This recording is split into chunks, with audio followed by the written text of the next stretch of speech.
All right, my friends, we are back in business, baby. We got some internets that hopefully are working. My goodness, I hope that's the case.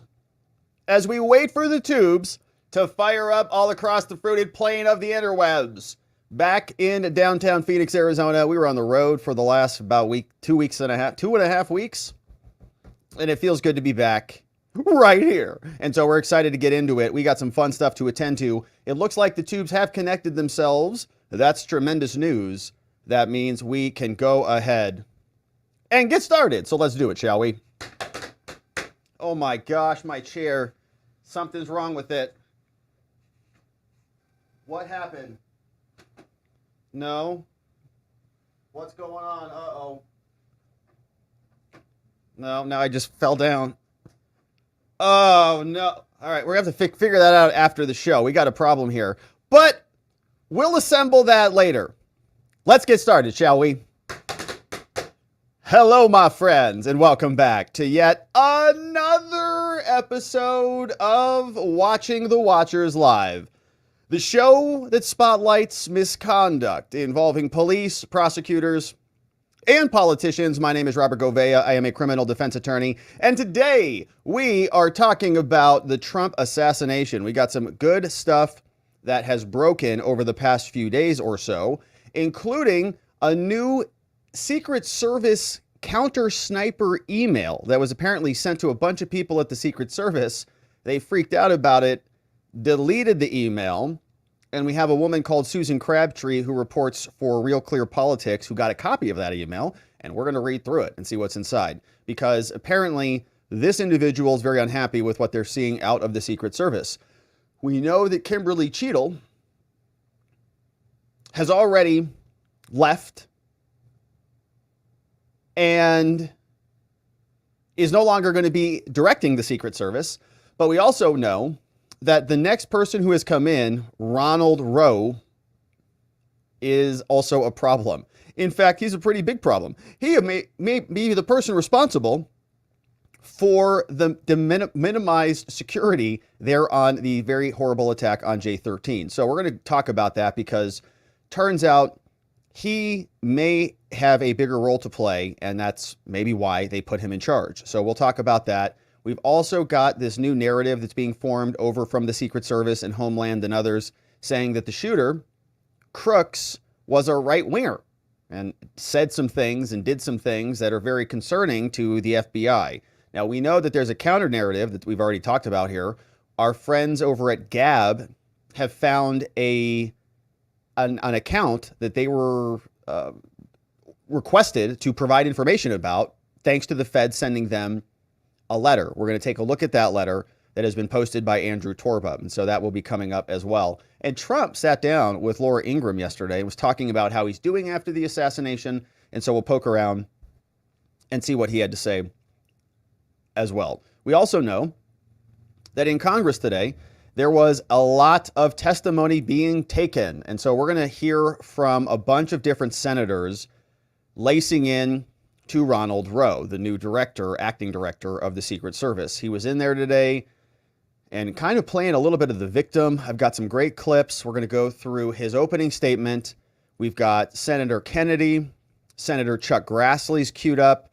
We've got Ted Cruz, Josh Hawley laced into him, and our good friend Senator Ron Johnson all coming up. So a lot of assassination clips and videos today from the testimony, the Judiciary Committee in Congress today in the Senate. So bunch of fun stuff to get into. Very excited that you're here in with us. This morning for our membos, we released a hike and talk. And so if you missed that, you can check that out. A hike and talk is where we walk and hike and talk. And it was a ton of fun. And so we were in Sedona. Let me share with you what this looks like. This is what we posted for our membos. If you're on YouTube or if you're on Locals, come in, grab this. This was the hike and talk. You can see we were at the top of the Little Sugar Loaf in Sedona. And so that was your boy walking around there, giving you a tour of the place. So thanks for becoming a membo on YouTube or on Locals. They're both now published. And we had a great time in Sedona. So thanks for being with us while we were on the road. It's great to be back. We're excited to get into it. It is a dry heat. That is true. All right, so let's get into it today and making sure that the sound is working. I think the sound is hopefully okay for everybody. All right, and so looks like we are ready to get into it. We've got business to attend to today, and so let's get started. A very interesting Secret Service email has now emerged, courtesy of Susan Crabtree. You see, she posted this over on X, and she is a reporter over for Real Clear Politics, is the White House national political correspondent. Got her hands on this email. Very, very curious because it's a Secret Service email, but not so secret of an email because it has now been published. And it is not from a happy individual who apparently was working on the Secret Service team. So here is some background on what we have inside. This is an exclusive from Susan Crabtree.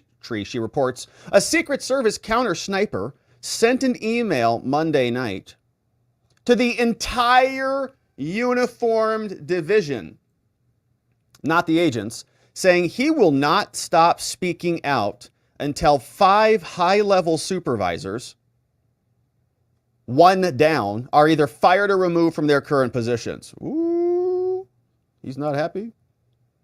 The counter sniper also said that the agency, quote, should expect another assassination attempt before November, and complained that he is no longer proud to be a U.S. Secret Service counter sniper after leadership failed the officers at the Trump rally in Butler on 7/13. He wrote a lot in the email. We'll read through it. He concluded with a powerful statement. Now, what happened in the aftermath of the email being sent is the Secret Service little censors over there, they said, oh, how dare you criticize us? Don't you know who you're talking to? And so the agency quickly deleted the email. Delete that from the servers. Go, go, go. A knowledgeable source told Real Clear Politics. No, I didn't even see that one. Just went in there and nuked it. Now, here's the full email. The name has been redacted. And so let's pop this puppy open and see what is in this email. Here it is in full. And we'll zoom through it. But you'd see it tells us at the top, when we look at the header, that this came out Monday, July 29th, 10:34 p.m., late night email, to UND-all, Uniform Division, everybody. Subject is about the creation of the advanced research regarding RE 200.030, creation of the Advanced Research and Capabilities Division in the Office of Technical Development and Mission Support, TEC Directorate. So it looks like he got an email and he's responding. Here's what he says. Thank you for the backing and support. So they sent an email, creation of Advanced Research and Capabilities Division in the Office of Technical Development and Mission Support, the Tech Directorate. And oh my gosh, these things are just, they're maddening. It's like a Dr. Seuss book or something. How many words can you string together that don't even mean anything? But they feel like, wow. Hey guys, don't worry, we got this taken care of. Oh, really? What'd you do? Don't worry, we created an Advanced Research and Capabilities Division. Oh, you did? Where? We put it in the Office of Technical Development and Mission Support. Oh, really? Who's in charge? The Directorate. What the hell did you just say to us? Get out of here. So, okay, so he says, all right, look, they send this, we're creating this to help you and support you. And he responds, thank you for the backing and support. Like, ugh. Now, I'm not stopping until 5 high-level supervisors, 1 down, Kimberly Cheadle went bye-bye, are either fired or removed from their current positions. This agency needs to change. If not now, when? The next assassination attempt, next, in 30 days? Is that when we'll change? Because we all should expect another attempt to happen before November. We've exposed our inability to protect our leaders due to our leadership. The technicians who worked on J13 2024 in Butler, Pennsylvania, did their job with their hands tied. Secret Service supervisors knew better, and the foot soldiers working made the best of a bad situation that resulted in a civilian death and a near miss of the protectee, and our technician shooting and killing the suspect. I know many look at the counter sniper team as, guys who sit on the roof and don't do much. But our responsibility, our mission, is not about protecting an empty White House located at 1600 Pennsylvania Avenue. It's about preventing and stopping another JFK-style assassination in whatever city that may be. Sadly, we have fallen short for years. We just got lucky and looked good doing it. I have conveyed these thoughts to not only supervisors, to include the current captain within the counter snipers, but those responsible for training us, the SOTs and the counter sniper teams, only to be brushed off as if those with less experience somehow knew more than me. The team I was once proud to be a part of is something I have to now somehow hide as I move into my next career. Who wants to hire the counter sniper Secret Service team who failed? That's the public's perception I'm now faced with. The U.S. Secret Service counter sniper team is a stain I will never be able to cleanse. Some of us take our job and responsibility seriously, deadly seriously. I may be overzealous, but after 7 years in the Marine Corps, as an NCO and 20 plus years on the U.S. Secret Service counter sniper team, failure is not an option. And on J13 2024, we failed. Not because of commitment or sense of dedication, but because our supervisors, aka the leadership, knew better and thought our concerns were less than important.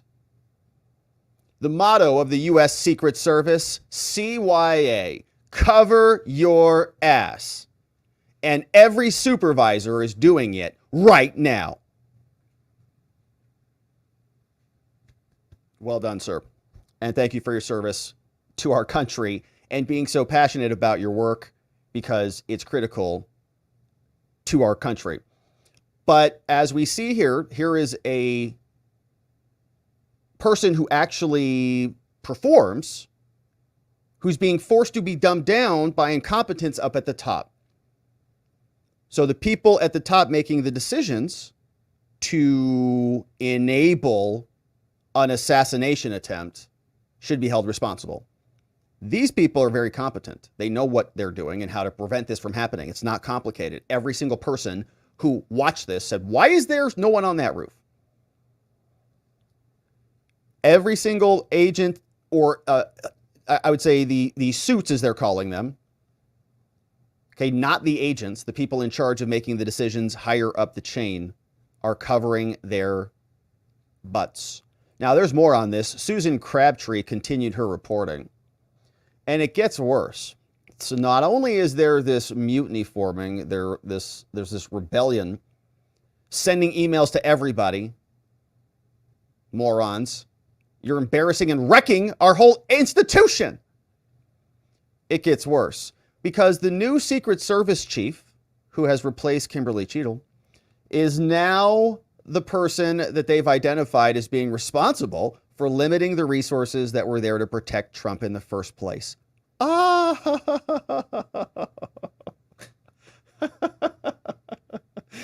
the guy who allowed it to happen is put in charge. What a joke. All right. So check this out. Ronald Rowe,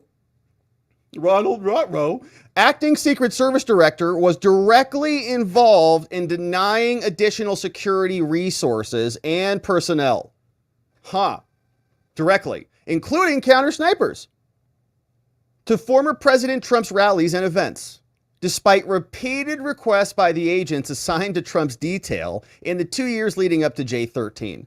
That's according to several sources familiar with the decision-making. Several sources. Now, this is being reported over by Susan Crabtree, July 30th, the day of his testimony in front of Congress. Now, Rowe succeeded former Secret Service Director Cheadle, who resigned last week after bipartisan calls following her widely panned testimony. I don't know what happened. Investigation's ongoing. But both Rowe and Cheadle were directly involved in decisions, denying requests for more magnetometers, additional agents, and other resources helped to screen rally goers at large events. It was Rowe's decision alone, which he'll deny, and I'm sure has, to deny counter sniper teams to any Trump event outside of driving distance from D.C. Well, that's a lot. It's a long drive for you guys. Gas is expensive these days. Joe Biden's economy is terrible. Now, Rowe and the FBI director, Paul Abate, they appeared here on Tuesday. We'll hear what they say and respond to this. Now, senators on both sides of the aisle have vowed to press them for answers, and they have, saying that there was a litany of gaps and failures here. There are monumental, critical questions so far that the leadership of these two agencies have failed to answer for. What are they going to do about it? Nothing. Ron Johnson, senior member of Homeland, said he was initially impressed with Rowe. We played that last week. But says, I'm going to hold him fully accountable for this, and we're going to investigate this, no doubt. Now, assigning counter snipers based on the ability to drive to an event sounds far-fetched. Okay, it's like, okay, what? That sounds ridiculous. It's like, well, that's a long drive, and I don't want to put miles on the car. Miles on the what? It's the president. He's running for president. Like, nah, it's too far. Just got new tires on there. So, but knowledgeable sources explain that there's a limited number of these highly trained uniformed divisions. And so it's easier for counter sniper teams to carry their guns and gears in a van that they can just transport over there. Now, they're referred to as push vehicles. And so our government's like, oh, we're out of vans. We can't afford any vans. You know who probably has them? Ukraine. Probably all in Ukraine. You should ask Zelensky to give us some equipment back, man. Or they're in Afghanistan. So they don't have vans.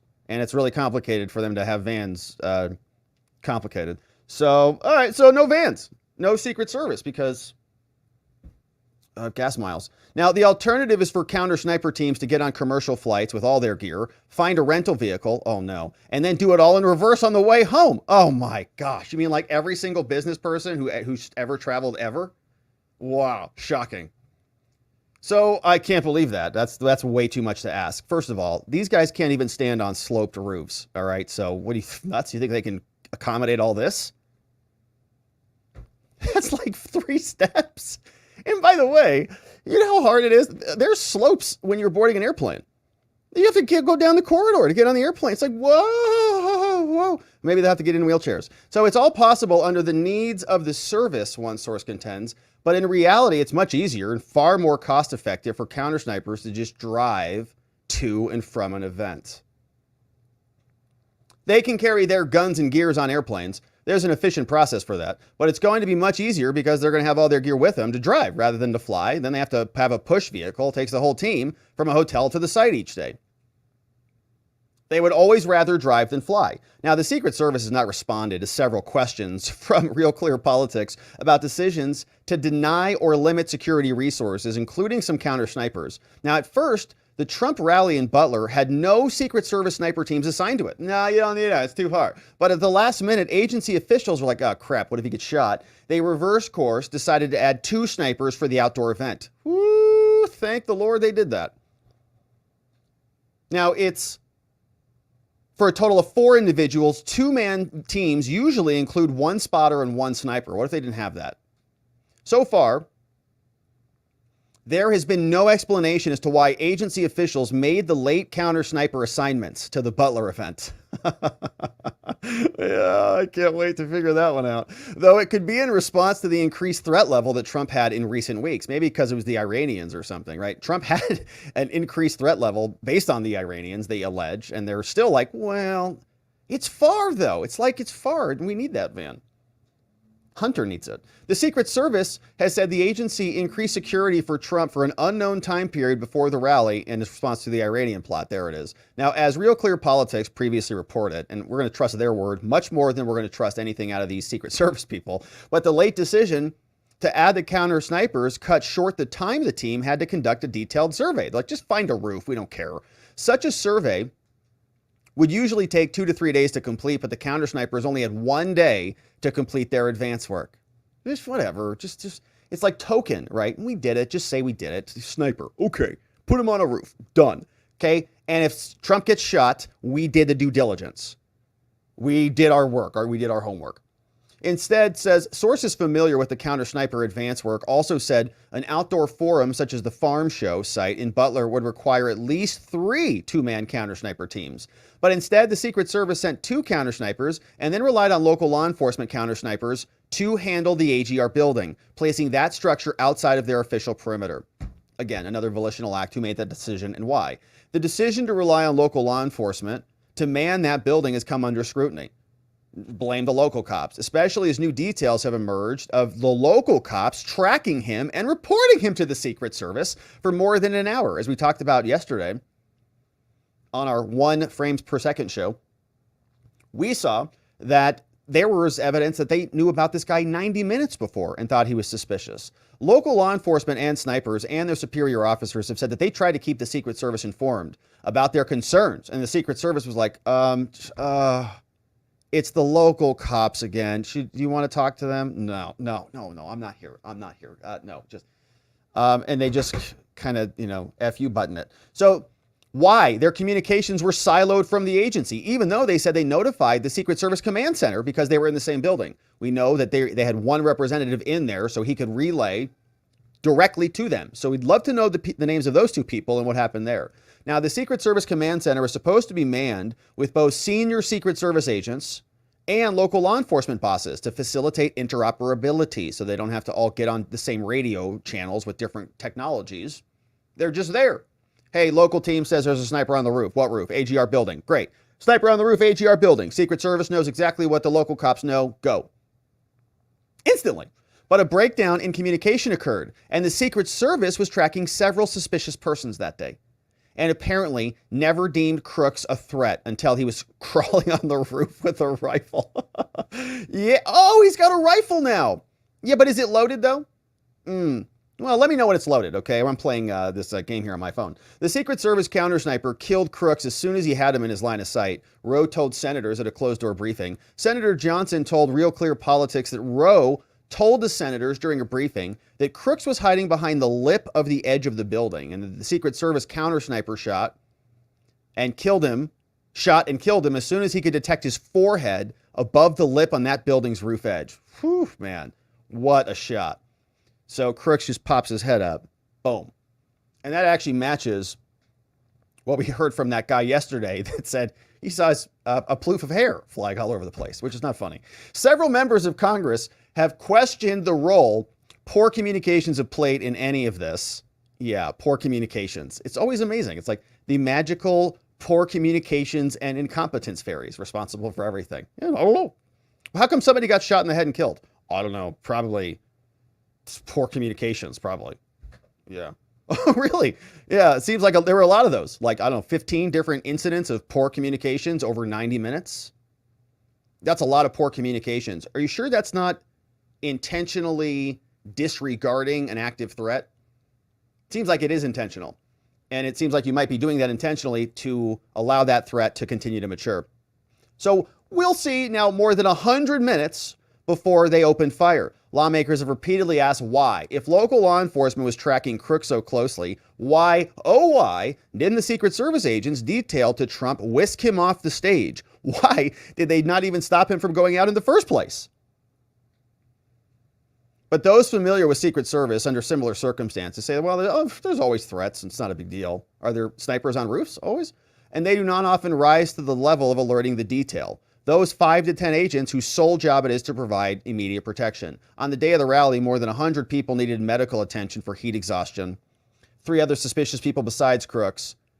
And they were keeping tabs on them. But even if Secret Service received notification that local law enforcement was tracking Crooks, Secret Service agents wouldn't go on high alert unless they knew he was armed or on top of a roof, which texts show law enforcement never observed or notified the command center about, even though they appear to have flagged Crooks as engaging in suspicious activity. I don't buy this, actually. So we saw in the videos yesterday that the cops were swarming the building.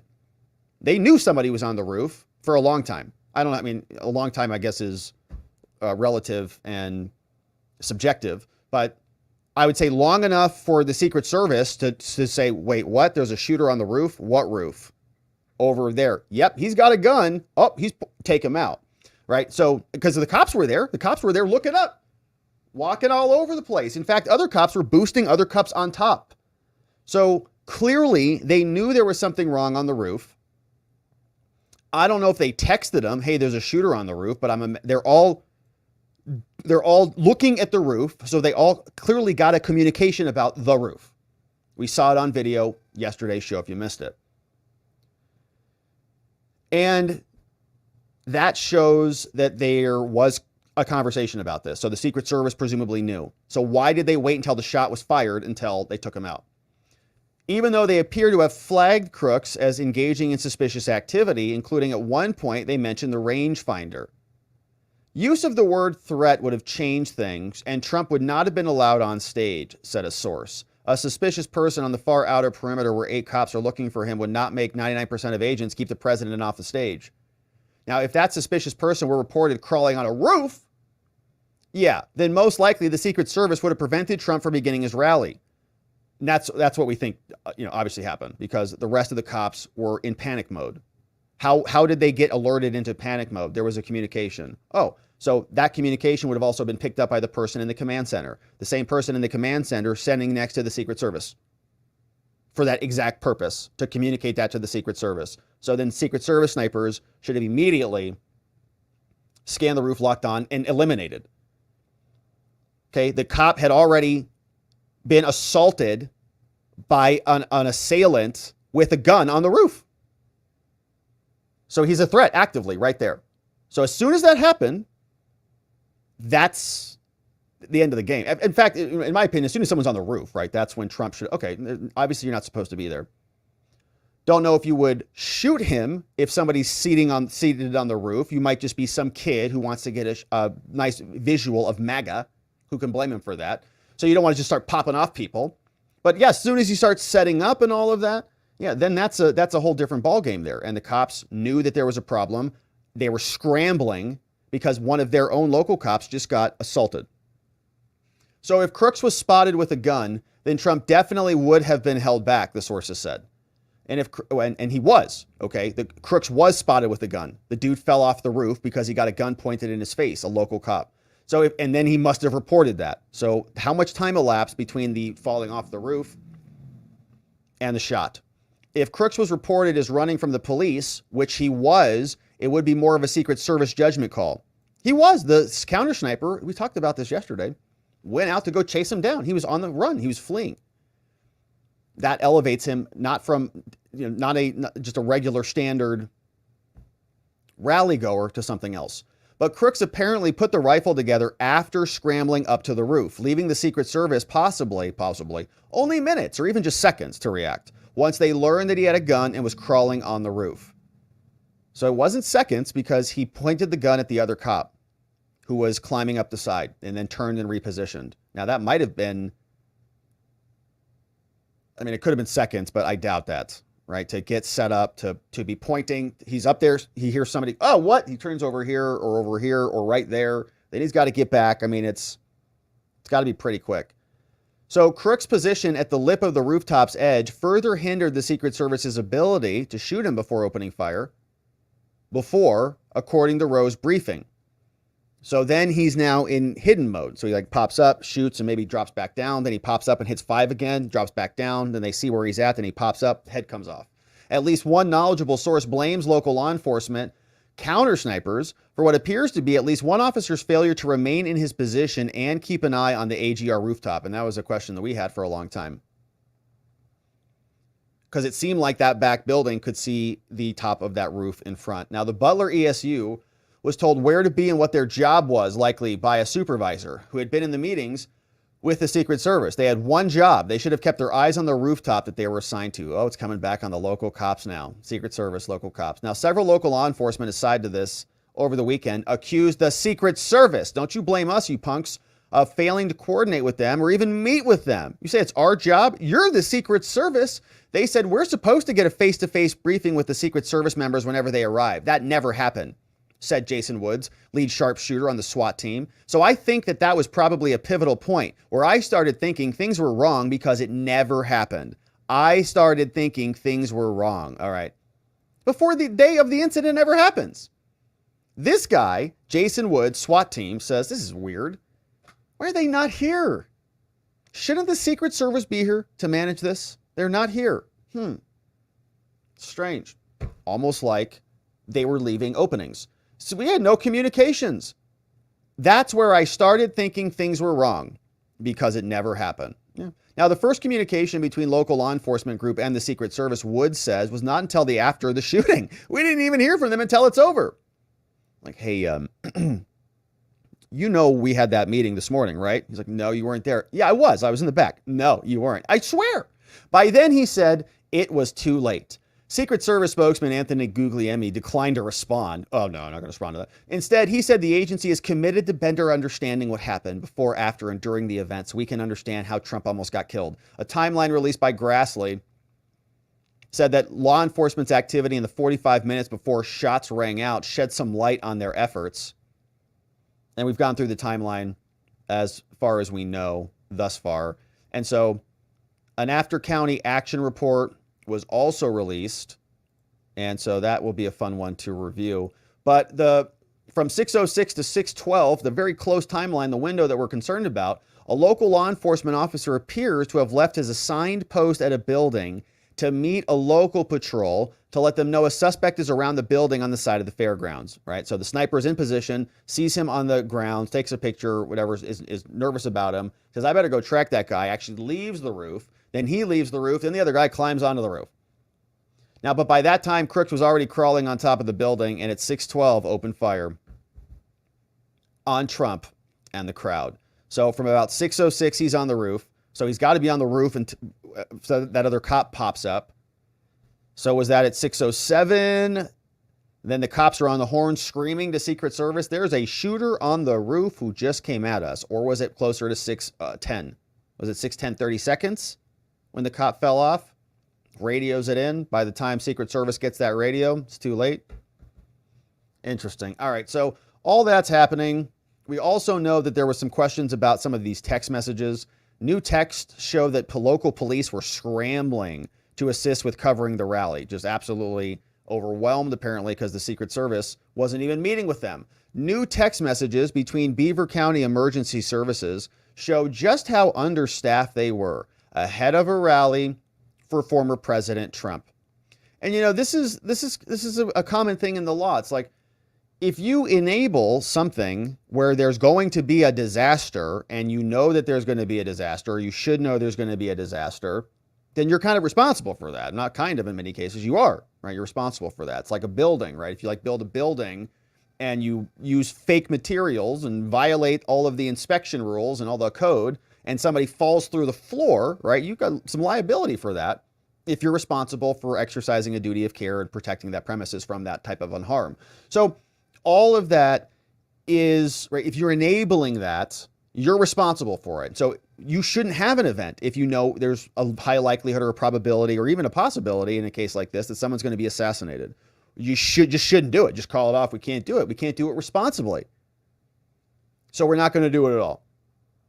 In a discussion between team leaders who were requested to assist with the rally in Butler, where the event took place, several unnamed people discussed their lack of available workers. And this is curious, right? I mean, if you're like an assassin and you're like, gosh, man, it'd be really great to take out Trump. I wonder if there's going to be any places that he'll be where security is just terrible. And you got all these people talking about it. According to one leader, his team was busy and could not work the rally. Says everyone else is either working, on vacation, or they're hurt. The senator's office revealed an overview of all the records. Here are some text messages. You can see some different emails here. Blank and blank for the whole event. Blank from 8 to 4 copy. Blank 8 to 4. Blank the remaining time copy. Blank said he can work till 1. Blank was working on a trade. Everyone else is either working, on vacation, or hurt. Copy. So someone said else it's going to be probably going to be a 12-hour detail. Right now I'm looking for 6 guys. If absolutely needed, we can split the shift. At one point, someone said that they may tell Butler, where Trump's rally took place, that the emergency services from Beaver may need to be on call instead. And here's another image from what they were working on. So Beaver will take this area. So these, I guess these are the snipers who will see these areas. So one's here, one's here. Beaver will look at this area, and this area he'll have Overwatch on. And then you would presume that these two in the blue and the green and the yellow would also be able to see this roof. But apparently they couldn't see the roof.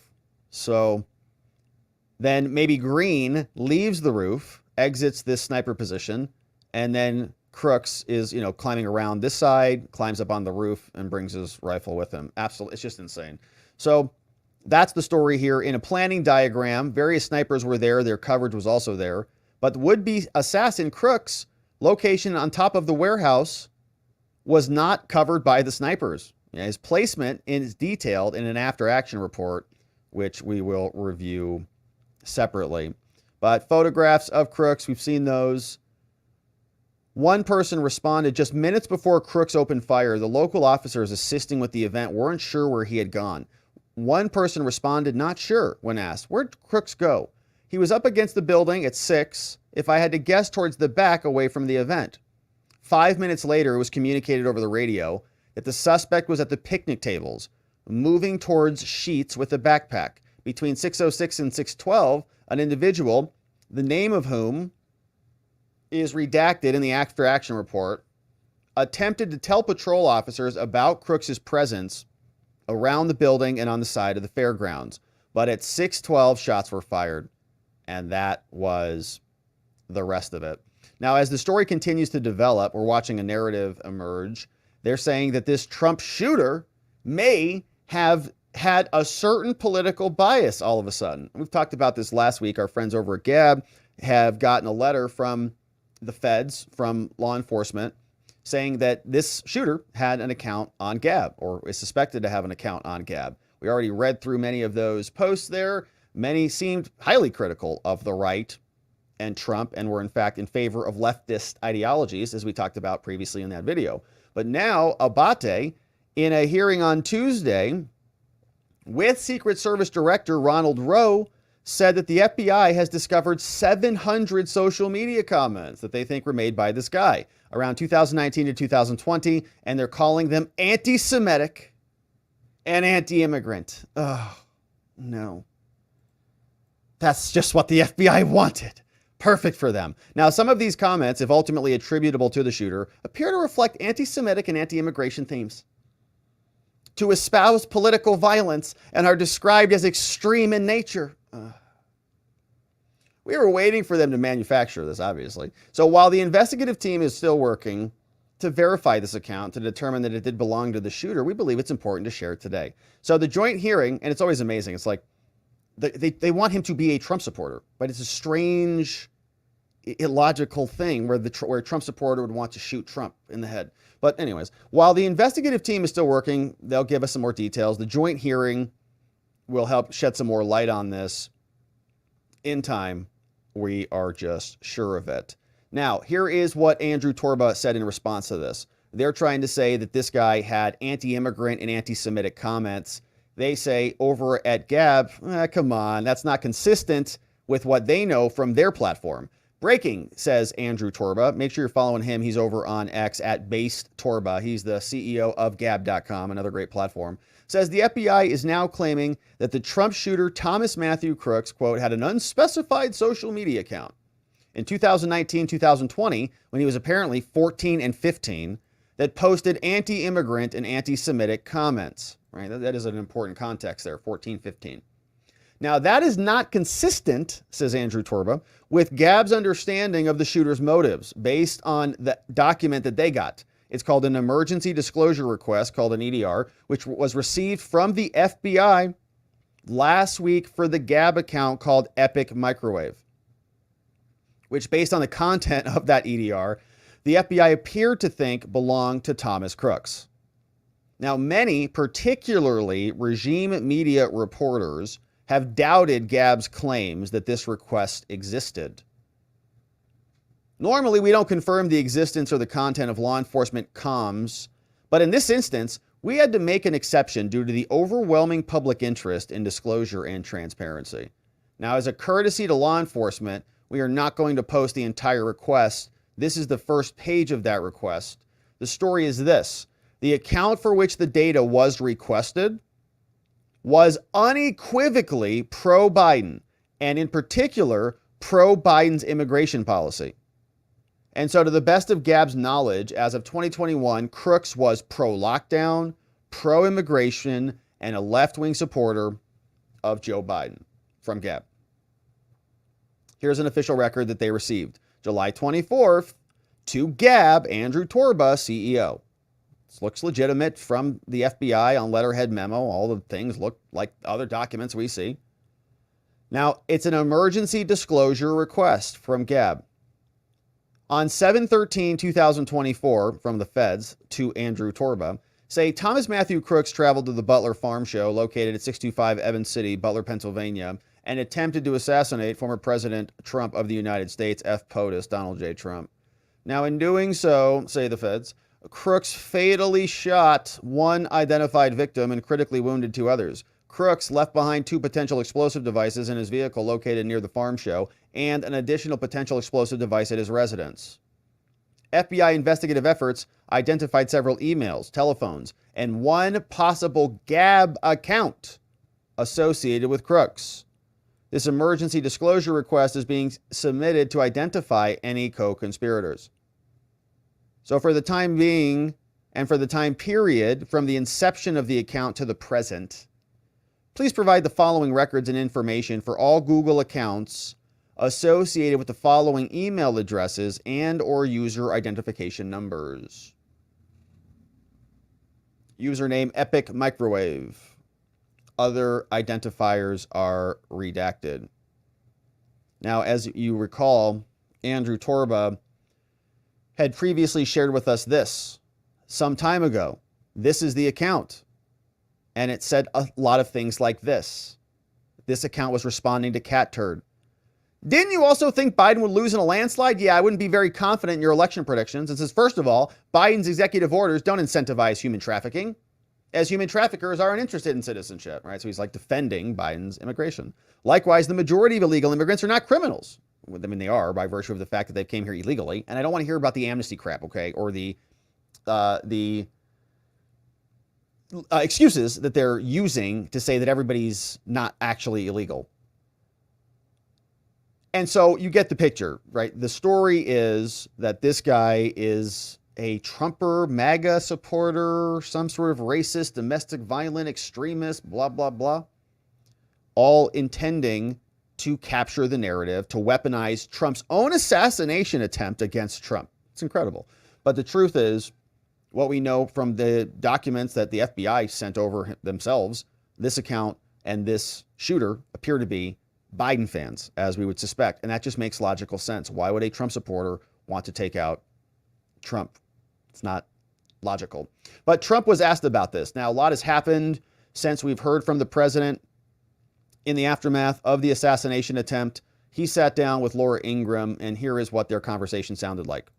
How are you doing? I feel good. New information keeps coming out about how this could have occurred, including text messages among some of the local law enforcement, the SWAT teams that were in place. And most recently, we found out that a local SWAT team member actually spotted Crooks 90 minutes before that first shot went off. And they kept tracking him. They even saw him at one point, maybe 45 minutes before, half hour before the shot was fired, with the rangefinder, pointing it toward the roof. What's your reaction to this?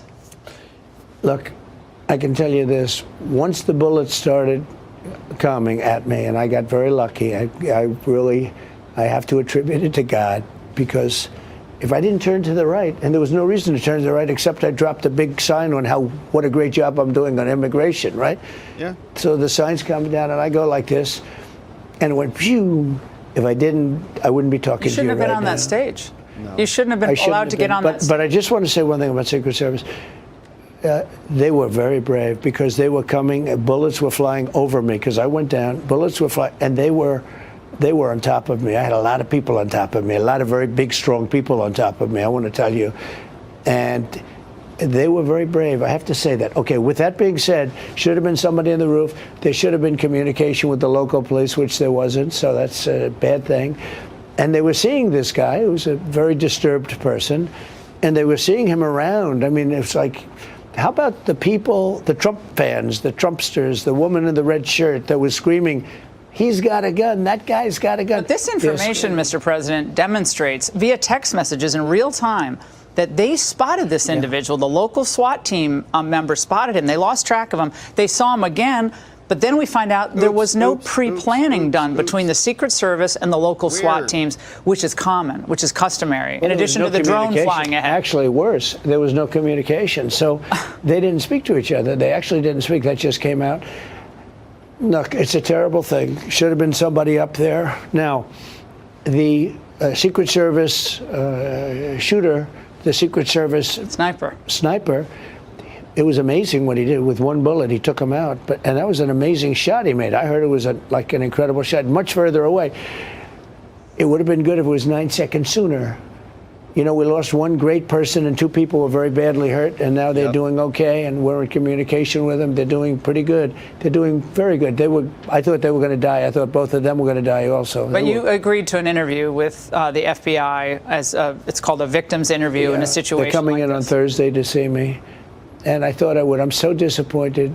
You know, if you took a poll of the FBI, I bet I get 95%, but not at the top level, not at the people, the Why political people. Why do people not trust the upper echelon of the FBI at this point? Well, they've had a bad period of time. Yeah. I mean, they raided Mar-a-Lago. That's not so good. And I guess we bring a suit. You know, we won that whole case, and we won it the right way. We won it because we won it. We won it in court. It was a big thing. Hardly got any publicity. All they did is talk about the documents. I was allowed the Presidential Records Act, but we won the case, and the press hardly reports it. Now, with Biden, he really was convicted of that case. He was let go of that case. And by the way, you're talking about many more, and he didn't have Presidential Records Act. Just one thing, Laura. They said he was incompetent, and therefore he can't stand trial, and yet he would have been allowed to be president. Think of that. So he sort of semi-won it. Of course, you don't want to have that kind of a victory. You win because you're incompetent. But he actually was guilty. What was Melania's reaction, if you don't mind my asking? I know this is very personal, when she learned about what happened on that field in Butler? She was watching. Oh, she was watching in real time? She was watching live. It was all over the place. It was on television. It was on your network, but it was all over the place. And she was watching. I asked her that. I mean, I wasn't there. I was on the ground. And when the world started to, like, you could talk to people, I said, so what was you feeling? And she was, she can't really even talk about it. Traumatized. Which is okay, because that means she likes me. No, she loves me. That's good. I mean, let's say she could talk about it freely. That wouldn't be, I'm not so sure which is better. But she either likes or loves me, and that's nice. Good. But I will say this, look, she was, when I went down, she thought the worst had happened, because I went down. And I grabbed my hand, and I saw it was, my hand was loaded up with blood. You see it in slow motion, instant replay. You know, we had hundreds of press there. So this was covered live. They would have had instant replay and everything else, which they already do in this. But supposing the worst happened, you know, one man, Corey, was killed, hit horribly, amazing man, horribly in the head. Firefighter, rest in peace. And you know, to guard, he was guarding his family. That's why how important it is to get to the bottom of why this was allowed to occur. No, I mean, he died. No, he died. You almost died. He died instantly.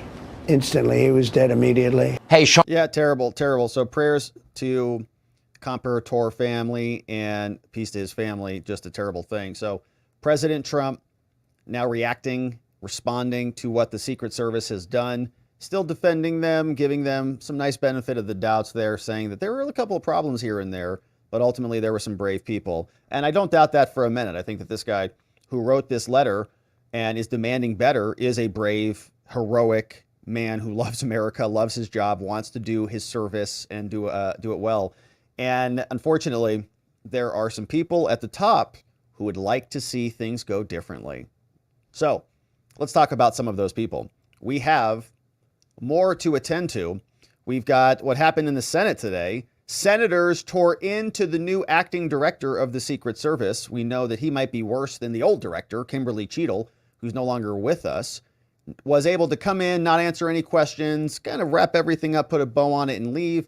Passed everything off to this guy, Ronald Rowe. And Rowe is in here testifying in front of the Senate. Got a bunch of clips that we're going to go through, some of the highlights on this one from him. We've got Holly coming up, Senator Ted Cruz, Kennedy's coming up, Ron Johnson's coming up. A lot of questions and answers today. Kyle Becker clipped this one from the opening statement for us today. And here is what Mr. Ronald Rowe, the new acting director, the same guy who, according to Real Clear Politics, was responsible specifically for minimizing the support that the Trump team got in terms of Secret Service agents. And now he's in charge of the whole agency. Here's what it sounded like when he was testifying in front of the Senate. Communications, particularly our communications. Let's play that over. One of my first actions as acting director was traveling to the Butler Farm Show site to better understand how our protection failed.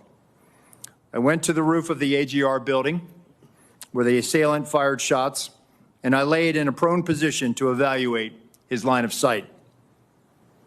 What I saw made me ashamed. As a career law enforcement officer and a 25-year veteran with the Secret Service, I cannot defend why that roof was not better secured.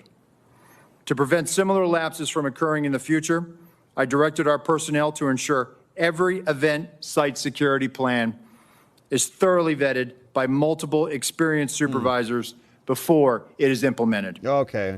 It is clear to me that other protective enhancements could have strengthened our security at the Butler event.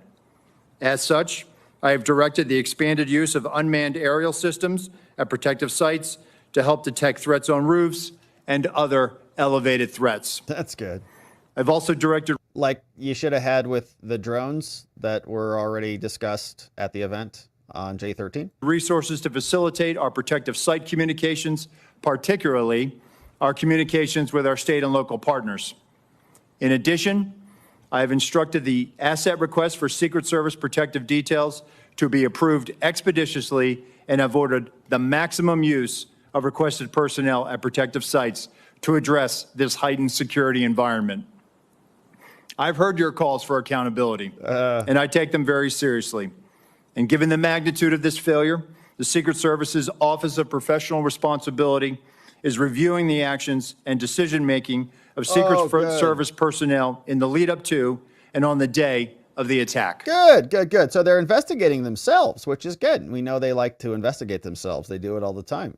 They really enjoy it because there's no consequences after they've done it to themselves. So that is one statement from him. We're going to go through a bunch of clips queued up. This one came over from our friend Benny Johnson. You know who he is. He clipped this one. This is Chuck Grassley's testimony. Chuck Grassley has led the charge on this. We've seen some very great letters from him. He's released some very important documents, including one of the initial surveys we saw who was assigned to what locations from him. He's got whistleblowers who've come to him to say that they moved resources from Trump over to Jill Biden. I think Jill Biden had 12 people assigned to her little stupid event for 300 people at some Italian club, which was just like, is she Italian? Are you serious? So she was over there talking to nobody, and they had, I think, 12 stand-up or post agents there, 3 for Trump. How come that change was made? Grassley's been getting all of this. As usual, he has great whistleblowers who come to him, and he is from the great state of Iowa. Here is his line of questioning in with the FBI, the Secret Service and the FBI. Testimony, the security plan for the Butler event deviated from the Social Security standards. How would vetting by multiple experienced supervisors fix that? So, Senator, I think having many eyes on a particular problem set helps. That way you don't have tunnel vision. You just focus in on one thing. And so that's why I think it's important, not only at the field office level, but also at the detail level. And part of what we had started doing with the former president's detail is having them send out site agents, having them send out supervisors. And I think having that collaboration and having additional eyes to examine the problem will make sure that we're not missing anything. And I think I want that surety for myself. I think you've answered my question. Yes, Let me sir. go on. Also to you, in your written testimony, you stated that you, quote, regret that information wasn't passed to Congress and the public sooner and with greater frequency. What's your communication plan going forward to ensure that the American people in Congress are fully informed? So, Senator, we just started a rolling production that is bicameral. So we made our first rolling production last week. We made one yesterday. We will continue to do that. And my view is that sunshine is the best disinfectant, and we intend to provide information to Congress as it carries out its oversight function. Boy, they better release those documents to us. They're going to have a rolling production of documents. That means like every, week, we're going to get a new tranche of documents that we're able to go through. We better get those PDFs, boy. I'm going to be so mad if we do not get those. So hopefully Grassley is going to get those, and he publishes a lot of stuff on his homepage. So we're looking forward to that. And I do agree, sunlight is the best disinfectant. That's why this entire show is about a spotlight shining down to find justice, rooting out the corruption with the big, beautiful disinfecting spotlight. So we'll see if they're holding to that, but it's nice that they'll at least make that commitment in front of Congress. Also to you, I made public documents that show Secret Service deployed a counter unmanned aerial system operator on July the 13th. According to the Secret Service, the drone system was supposed to be operational at 3 p.m. that day. However, we've been told by Secret Service that because of cellular bandwidth problems, it wasn't operational until about 5:20 of that day.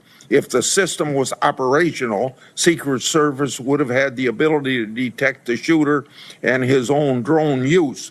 They should just get Starlink or something. I mean, just call Elon. He can help you with their bandwidth problem. But it sounds like what happened is, when you go to an event, any type of big event that's hosted in a field somewhere, there's usually enough cell towers to just handle a small amount of people coming through there. There's only ever going to be, let's say, 1,000 people who are all going to be on that one tower. When you bring out 10,000 people for a 1,000 bandwidth type of 5G tower, right? It delays everything. And I'm sure you've experienced this if you've ever done, like a Spartan race or something. You go out to one of these places, everybody's trying to upload their stuff. No one can access anything because it's all delayed. So the Secret Service is like, oh, can you hear me now? Can you hear me now? No, they can't even figure it out. So they should get other communication technology. Starlink, just call Elon. We know you hate him, but just call him. It works. Why is the Secret Service dependent upon local cellular network? Does the Secret Service have a backup plan in place? Yes, thank you, Senator. Elon, yeah. And that is something that I briefed in the closed door, and again, something that has cost me a lot of sleep because of the eventual outcome of the assailant.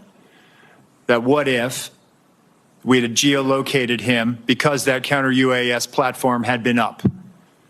It is something that I have struggled with to understand, and I have no explanation for it. Okay. It is something that I feel as though That's not very satisfactory at all. we could have perhaps found him. We could have maybe stopped him. Maybe on that particular day, he would have decided this isn't the day to do it because law enforcement just found me flying my drone.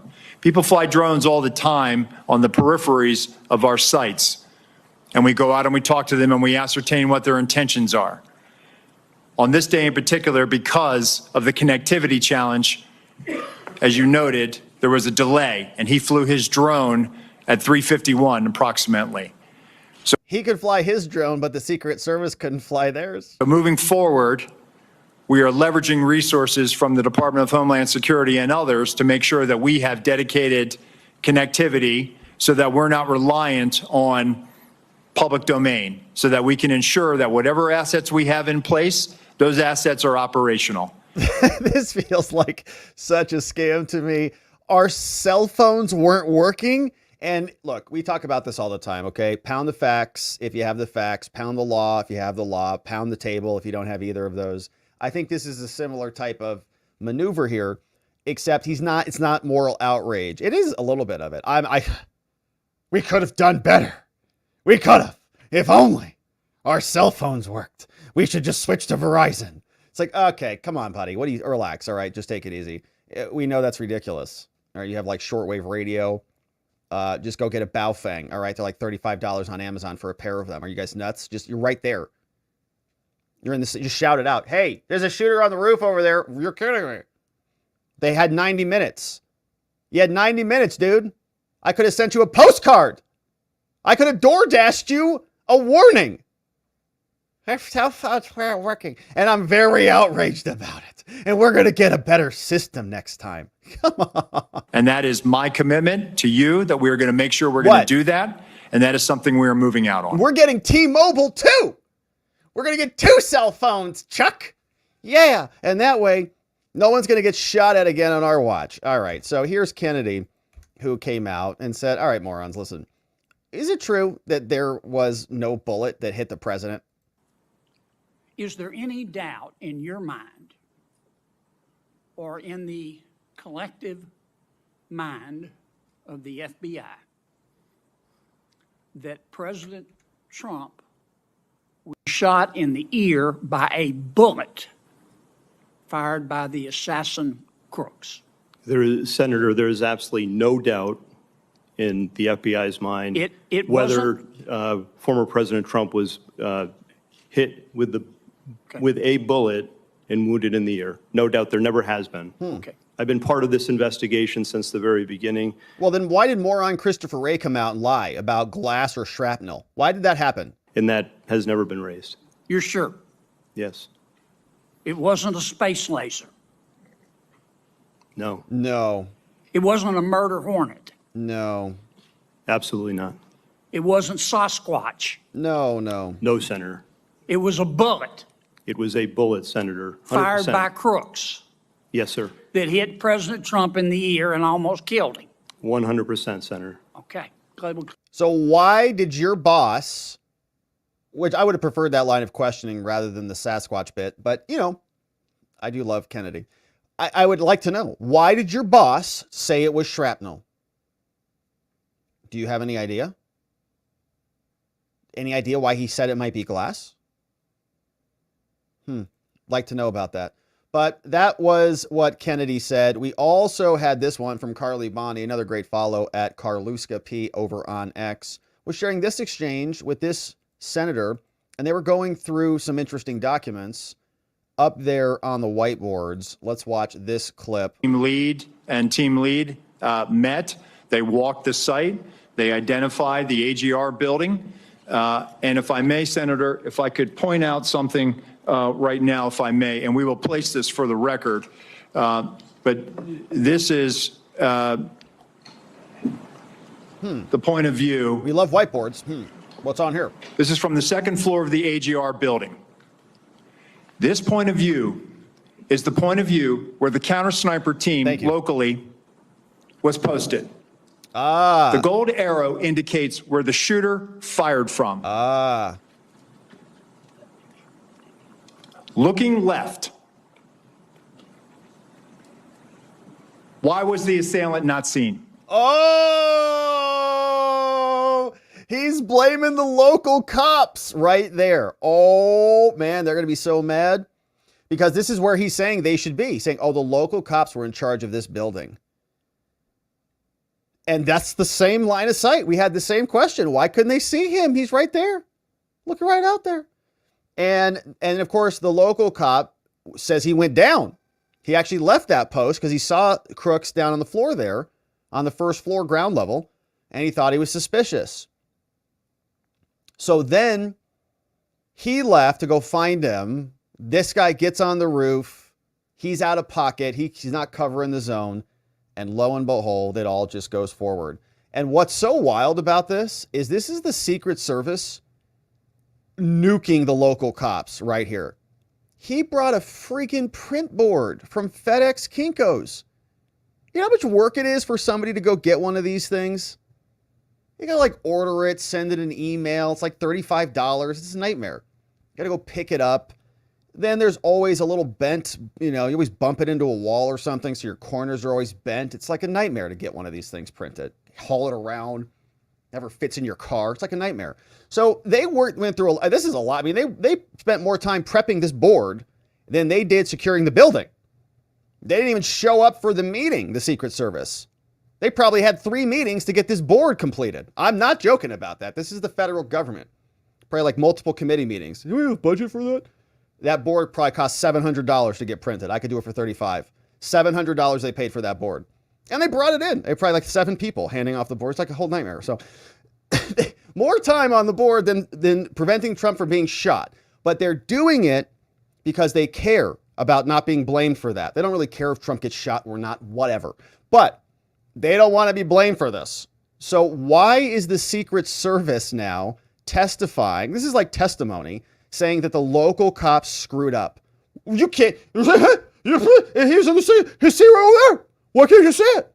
View where the counter sniper team locally was posted. Look. Oh, brutal. The gold arrow indicates where the shooter fired from. Looking left. Look, listen to this guy. Why was the assailant not seen? When we were told that building was going to be covered, that there had been a face-to-face that afternoon, that our team leads met,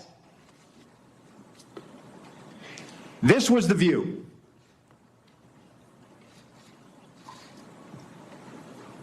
Let me show you another view, Senator.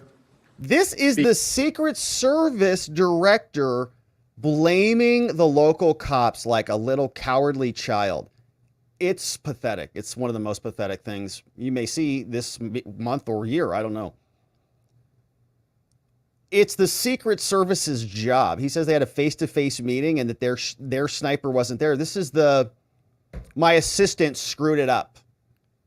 Boy, man, when I was practicing, if I ever went to a judge and said my assistant's responsible for that, I told her to file that motion and it wasn't filed, he'd say, "What did you say, son? What did you say to me? You're blaming your assistant? You're the lawyer. Your name's on the motion. It's your license. So I don't want to hear crap about your assistant. It's you. Own it." And of course, you do that because you're a man. In fact, you never blame your assistant anyways. I never had to get that talk, but I've seen other lawyers get that talk a lot. But you never blame someone else. It's your name on the motion. It's your job. You're the director of the Secret Service at the time you were the assistant director. So he's coming out with freaking poster boards to blame the local cops now? Dude is a coward, which is just in alignment with the rest of the agencies. He's perfect for the job. Do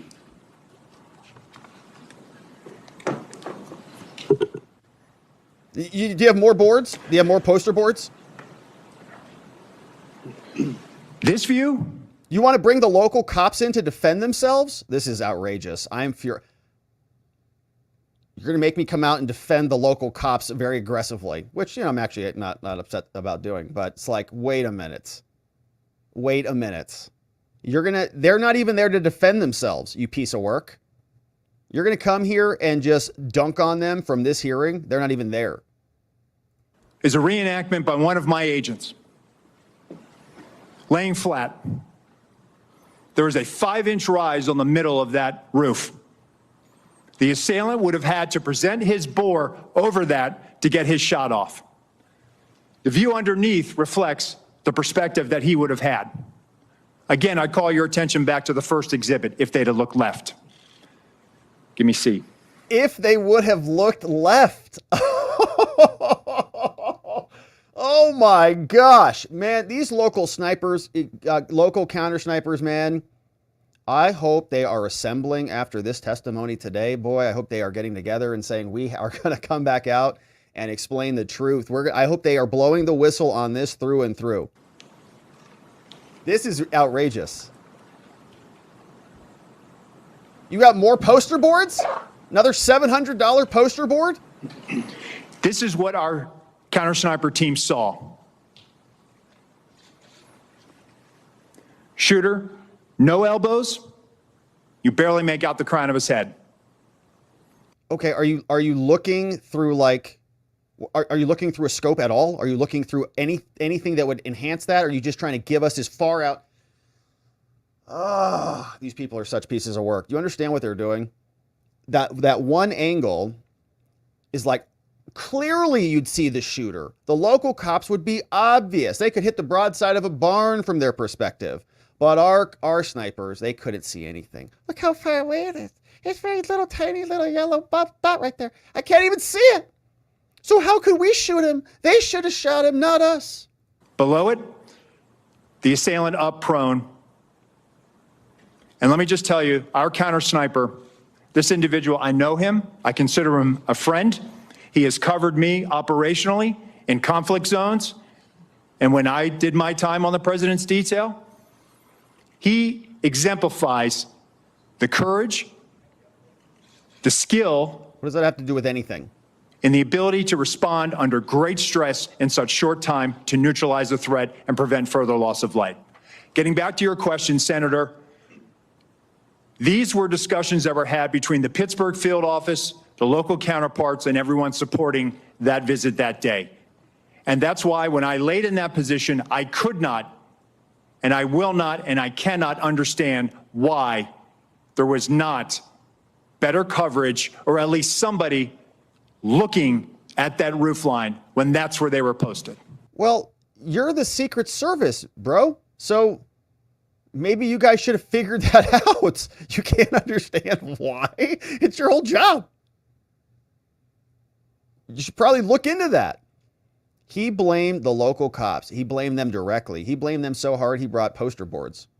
Man, I hope that they are pissed about that. They should be pissed. And I hope that they're assembling to come up with their defense, their response to that. Shove it back in the Secret Service's face. They don't get to come into your local town and just tell you what to do and then blame you when they fail. They've taken agency. They are the directors of the whole operation. Then they're going to say, you failed to cover the roof. That's reprehensible.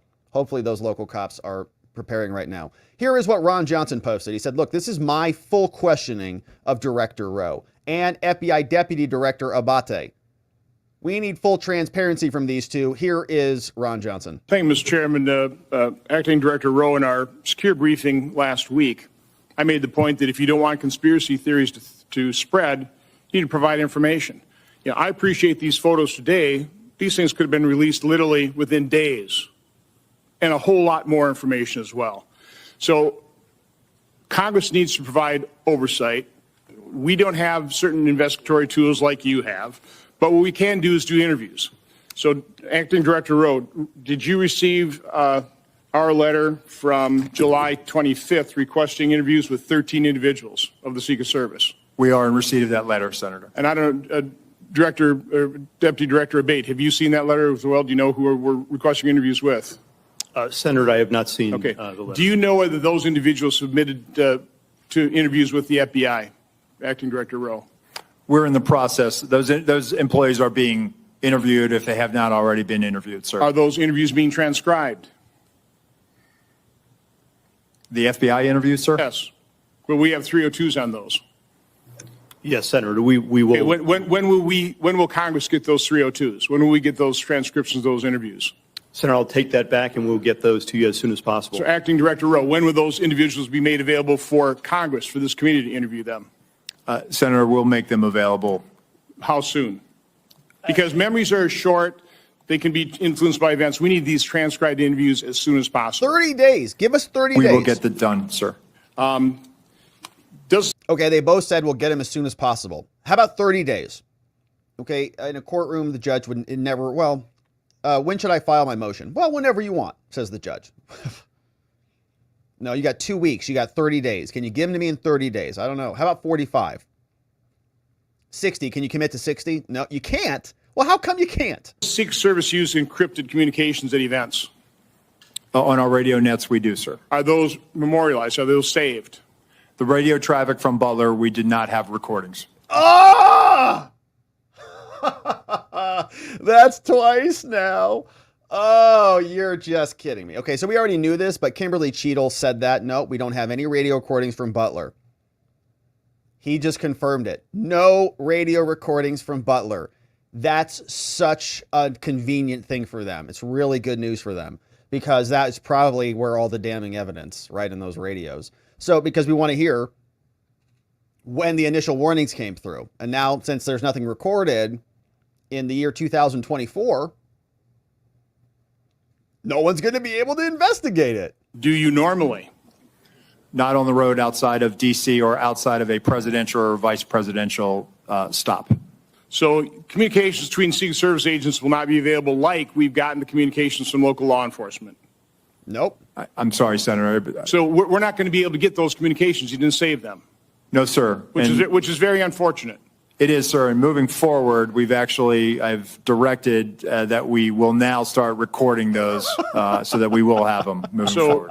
And by the way, I'm going to ask for a number of things at the very end to be entered in the record. But one of my preliminary findings is that the Secret Service did not attend the 9 o'clock briefing the day of the event. Remember that the Secret Service doesn't want to keep anything, okay? They deleted all the J6 text messages too. They're not in the business of archiving their own malfeasance. No, we'll change the policies after we missed. In your testimony, you said that a site briefing was conducted with Secret Service personnel and law enforcement partners supporting the event. Those both can't be true. So local law enforcement do not believe Secret Service was present at the 9 o'clock briefing. Were they or were they not? So, Senator, with respect to the snipers that went on national television and gave an interview and said that they did not get a briefing from the Secret Service, they were supporting through mutual aid, and our personnel briefed the tactical team leader was leading that element that was providing this counter sniper. Acting Director Rowe, you said that the Secret Service provides explicit instructions to the locals. Were explicit instructions provided to cover the roof of the AGR building and locals just not follow it, or were those explicit instructions not provided? It's my understanding what was communicated is that the locals had a plan and that they had been there before. The locals had a plan and they'd been there before. So the Secret Service is like, yeah, that's good. We asked this a long time ago. Does the Secret Service even vet these people? And I'm not trying to diminish local cops or counter sniper teams. I'm sure they're highly vetted. But does the Secret Service also vet them? Or do they just delegate this out to like anybody? Yeah, they're local cops. They're good. I'm sure they're all vetted and all the teams are there. Because what if you just had a bad sniper, right, who was actually allowed to be on the roof somewhere? I'm just going to take the president out. Like, is there a check on that? Or do they just delegate and trust every law enforcement agency all across this country? It seems like that might be a security risk to me, but apparently no. This is what happened. Like literally. Is there a plan for the building? Yeah, they had it. Oh yeah? Yeah, they've been here before. Oh, okay, good enough. Secret Service is like, as I said, remember, check the box, check the box, check the box. That means we did everything that we needed to do. Therefore, we're not intentionally liable for anything, even though every one of these things was intentionally deficient. No one actually did it. It's like trying to secure a carnival ride. Yeah, it's fine, it's safe, it's valid. You go on there, nothing works. Yeah, like it technically has the thing that comes down, so it technically does secure you in, but it doesn't work at all. But it's there, but not really. And it was just incompetence and a mistake and poor communication that it didn't work. No, you're responsible for putting someone in that seat and sending them on a ride. You don't just get to escape liability for that because it was an accident or something like that. They don't have the communications. So the presumption here is when they don't have anything, that there's malfeasance there. That's the presumption. Unless they want to come out and show otherwise, the burden is on them to prove otherwise. They don't get the benefit of the doubt anymore. The same Secret Service that deleted the J6 text messages, the same FBI that's made up fake hoaxes about Trump multiple times and then raided his residence. No, you don't get a presumption of normalcy in your operations. In fact, it's the opposite. If you delete your body cameras, we question why is that gone? If you delete your radio communications and your J6 texts, why? And look at him with his little smirk. He knows, because he would have been caught. So an awful lot of the chatter on social media has to do with is there partisanship in the Secret Service, providing coverage for some individuals and none for others. Jill. About Secret Service coverage or additional coverage enhancements being denied. Was there ever requested additional coverage for Mar-a-Lago? Senator, we have provided additional resources to the Mar-a-Lago residents. Was coverage asked for and denied ever? I'll have to research that, Senator, but I'm... Susan Crabtree says yes. You did it. Susan Crabtree from Real Clear Politics has reported you made that decision. Gonna have to research it. Research your memory there, bro.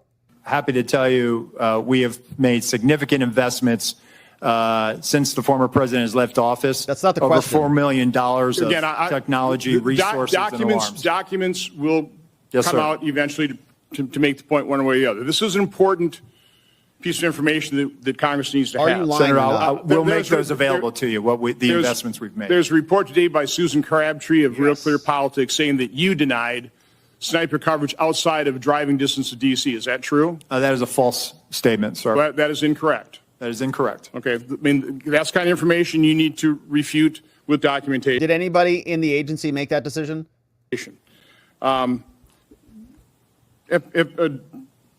Deputy Director Abate, you said this is an I stand with Susan Crabtree. assassination attempt and domestic terrorism.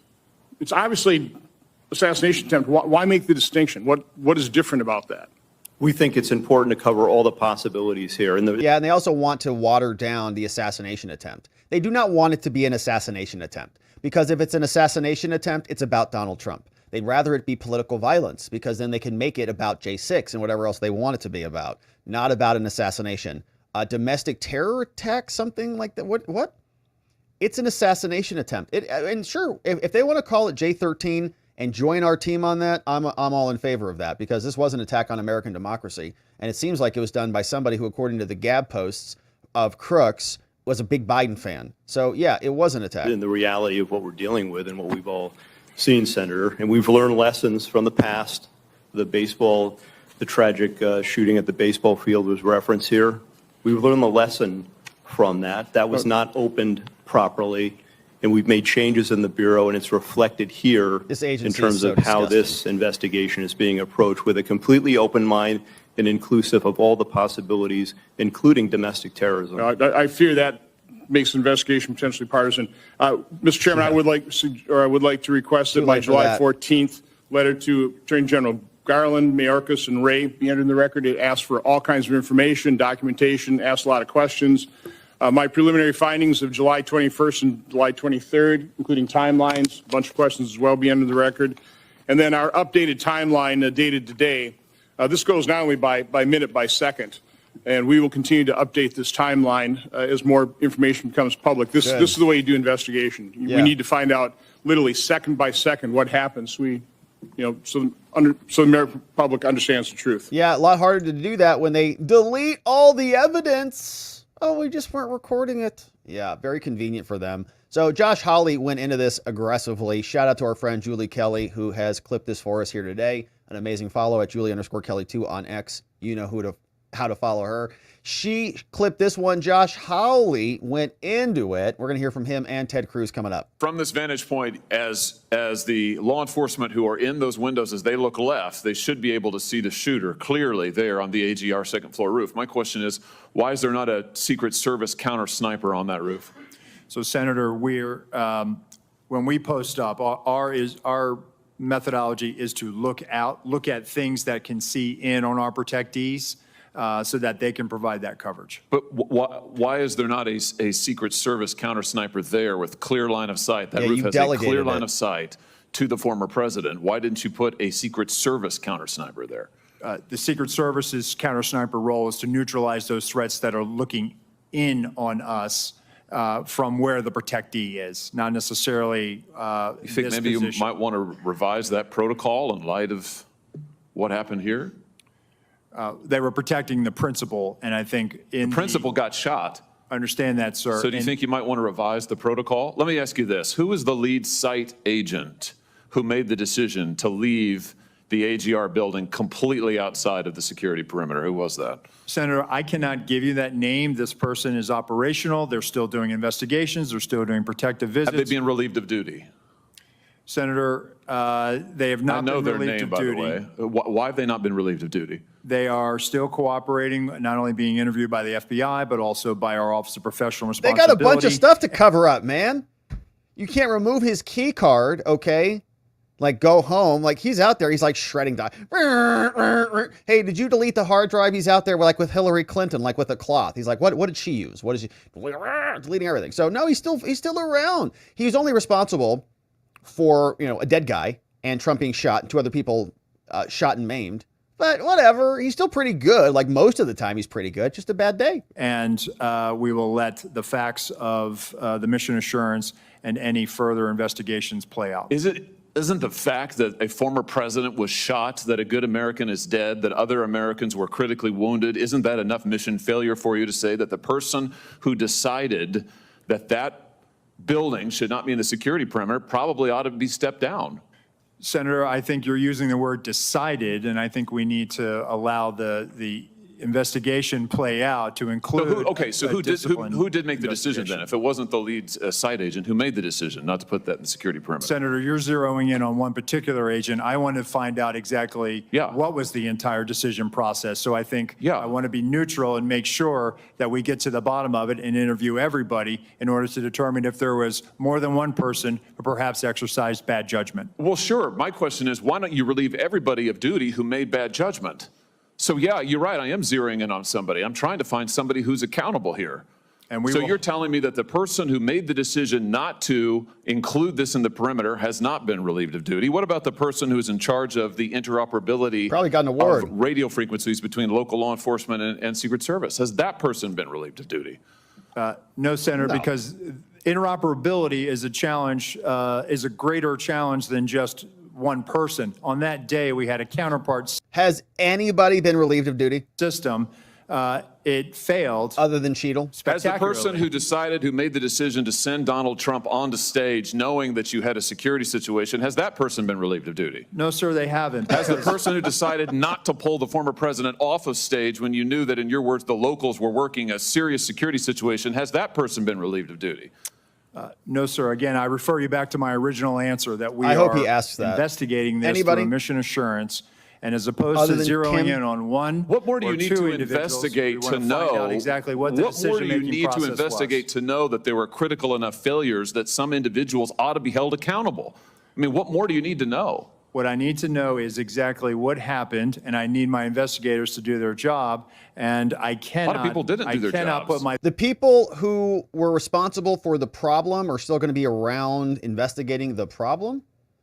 And the fact that they're cooperating with themselves, right, because they're investigating themselves, means that they stay on duty. My question is, are they also protecting people? They're saying, no. Look.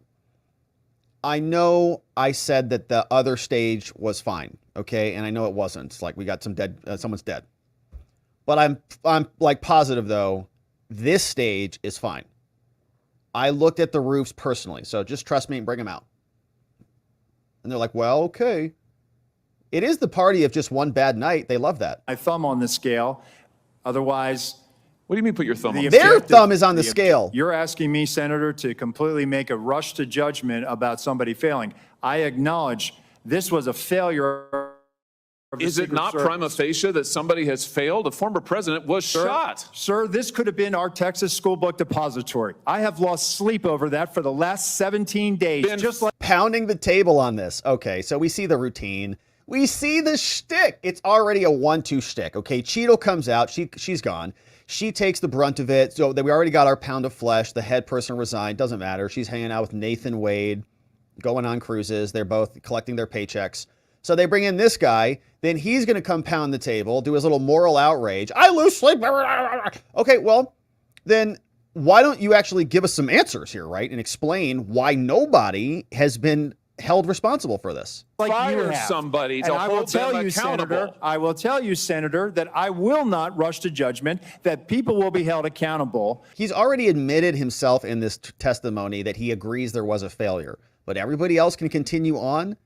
When something fails, you pull it out of service until you're sure that it doesn't fail again, especially in situations like this.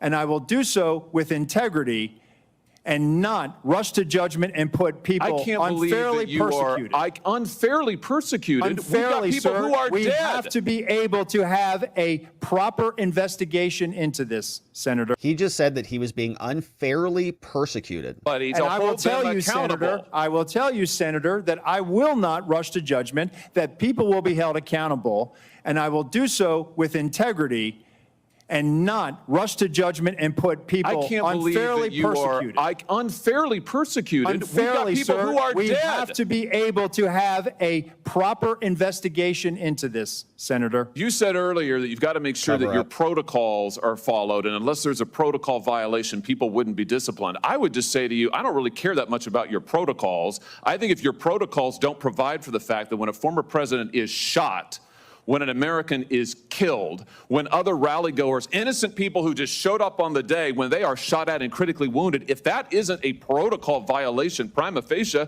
you should revise your protocols.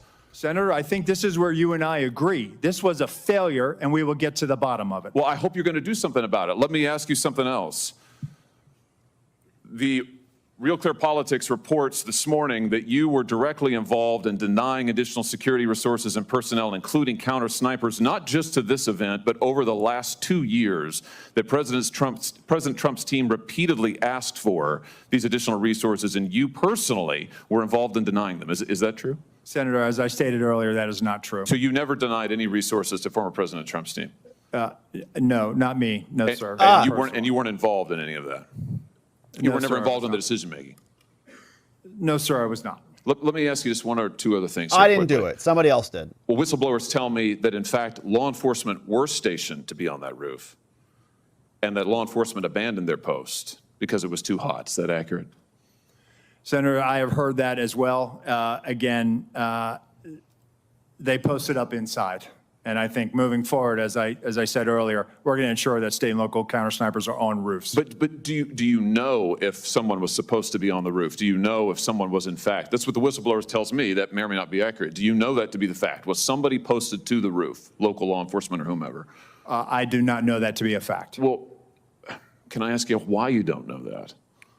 Again, Senator, we are looking at this, Ongoing and investigation. they should have been on that roof. And the fact that they were in the building is something that I'm still trying to understand. I just want to express my frustration, Director, that 17 days or whatever it's been, that whistleblowers are telling us more than you are, and you don't know, you haven't ascertained if there was supposed to be law enforcement on the roof. That seems like a pretty basic fact. I'm also told that local law enforcement suppliers offered the Secret Service drones, and you declined them. Yeah. Is that true? So, Senator, one, I've been very transparent and forthcoming. Your agency has not been transparent and forthcoming, so please, let's not go there. I have been forthcoming, sir. That remains to be seen. You've been on the job a few days. So far, you've fired nobody. Now, the drones.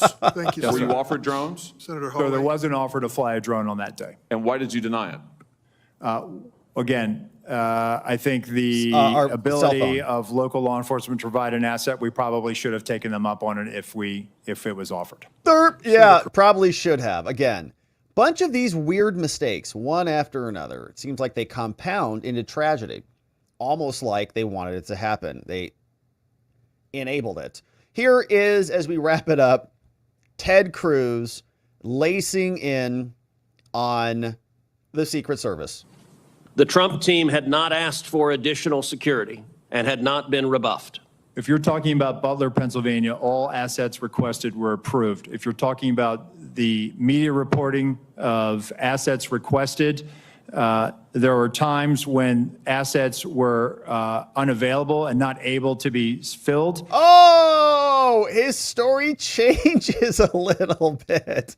Isn't that fun? Oh. And those gaps were staffed with state and local law enforcement tactical assets. So I'm No, we didn't deny anybody, okay? We just didn't have them. Somebody sent him a text like, bro, you have to revise that answer. He answered twice already. I deny Crabtree when Grassley asked about it. I deny Crabtree when Johnson asked about it. Ted Cruz asks about it. He says no. But there have been other times, not on Butler, but other times when we just didn't have stuff available. So it's not like we denied them. It's not like we said we have the equipment there, but we're not going to give it to you. It's like we don't have it, period. Interesting. I'm reading from the Washington Post, July 20th, 2024. Secret Service said to have denied requests for more security at Trump events. The opening paragraph, top officials of the U.S. Secret Service repeatedly denied requests for additional resources and personnel sought by Donald Trump's security detail in the 2 years leading up to his attempted assassination, according to 4 people familiar with the requests. Is that right, that repeatedly the Trump detail asked for more resources and repeatedly Secret Service leadership turned that down? That is not accurate, Senator. Assets are requested. There's a process that is made. And how many requests did the Trump team or the Trump detail ask for?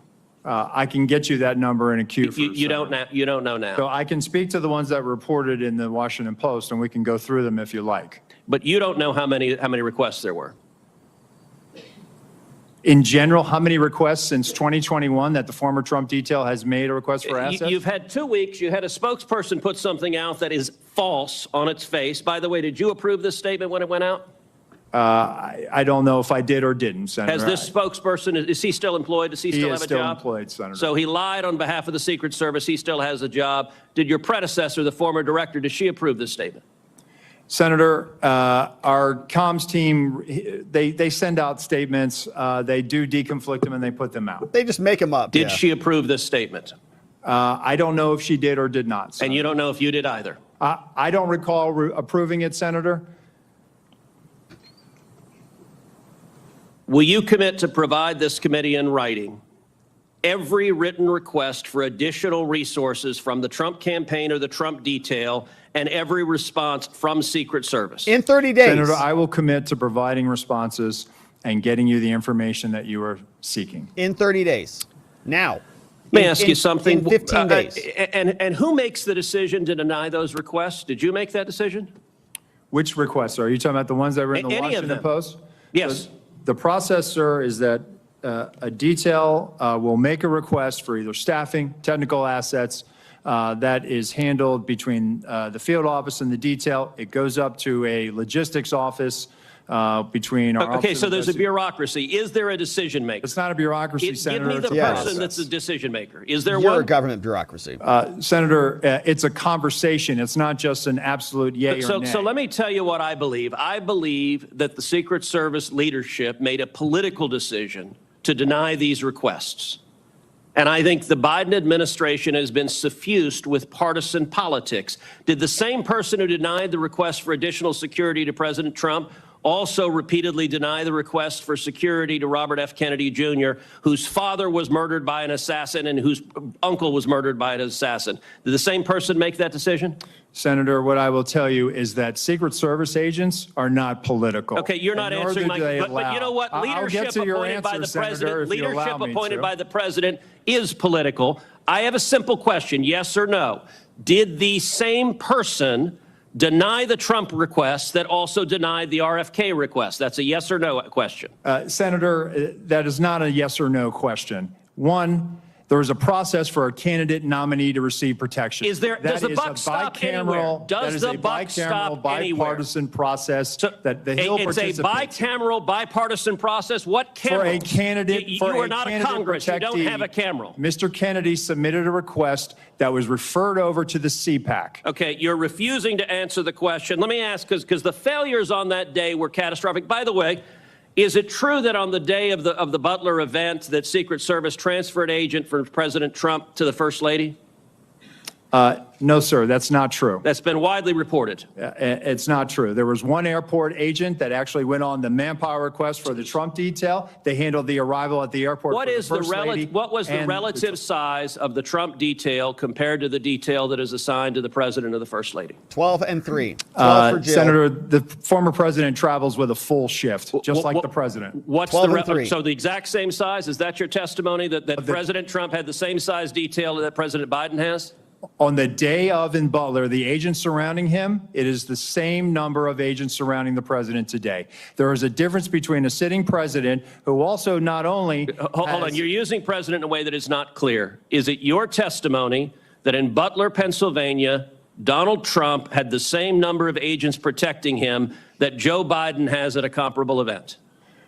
I'm telling you the shift, the close protection shift surrounding. That's a yes what or you no. asked Very me, sneaky Senator, with his and words. I'm trying to answer it. Yeah. You are not answering. Yeah. Is it the same number What's of a agents or shift? not? Senator, What's a there is a shift? difference between the sitting president of the United States. Then what's the difference? The difference? 2x, 3x, 5x, National 10x? Command Authority to launch a nuclear strike. Right, Sir, so- their assets How many that more travel with agents? the president that Sir, the former president sir, will you are not get. refusing to but answer the number straight. of Secret Service Sir, agents protecting him. Stop interrupting me. Go ahead, You Senator. are refusing to answer clear and direct questions. I am asking the relative difference in the number of agents between those assigned to Donald Trump and those assigned to Joe Biden. I'm not. All right, so you can see that just continued on, and he got into it, a lot of heat from the senators, and so one after another. Now, the thing, I think the takeaway on this is what they've done in terms of blaming the other local cops for this, and so we saw those boards right there. Yes, reprehensible behavior from the Secret Service. Their job is to protect the president, the former president here, Donald Trump. And they brought poster boards to blame the local cops. And he blamed them hard. Why didn't they look? Can't imagine why they weren't there. Calling the local cops liars, saying that, no, we did brief them. They said we weren't briefed. The Secret Service didn't show up at all. They said, yes, we did. You guys are liars and losers. And you're responsible for the dead person. You're responsible for Trump being shot in the head. It's not the Secret Service at all. Passing the buck, blaming the local cops, because, of course, the Secret Service won't accept responsibility for this at all. Now, we saw a bunch of those Republican senators were not letting up so easily, wondering how magical incompetence just continues, one after another. Act, decision, incompetent, one after another. Suddenly, Trump nearly gets shot in the head. And then they blame the cops, man. This guy came out and did his job. He had to pound the table. He had to show moral outrage in order to create their narrative that they care. We know that they don't. So we're going to be here, my friends, continuing to cover this and much more. Thank you so much for subscribing to our channel. We go live at this time every single weekday. We'd love to have you join us as we do. Thanks for subscribing. Thanks for liking this video. Thanks for leaving a comment down below, letting us know what you think about this story and more. And we'll look forward to seeing you back here on the next one. All right, my friends. Well, that is going to be it for us on the day. Now it is time to hear from you. We covered 2 good segments. We know a lot more about the Secret Service mutiny that's underway. We had an email that poked out. If you just are joining us late, we went through this email at the start of the show. A letter email that was deleted by the Secret Service that shows that there is much turmoil afoot over there. And we also talked about all the testimony that took place today. But now we want to hear from you and see what you say about all of this and more. And we got some great donos in the house. And it's good to see the mods. What's up, Donut? Very nice to see you in the house. Thanks for clipping for us. On this beautiful day, my friends, we have some donos in the house. Start with P-Dog Knight. What's up, P-Dog? Just became a new supporter. Hey, new supporters who are joining us. We had a great walk and hike this morning, a great walk and talk from Membos.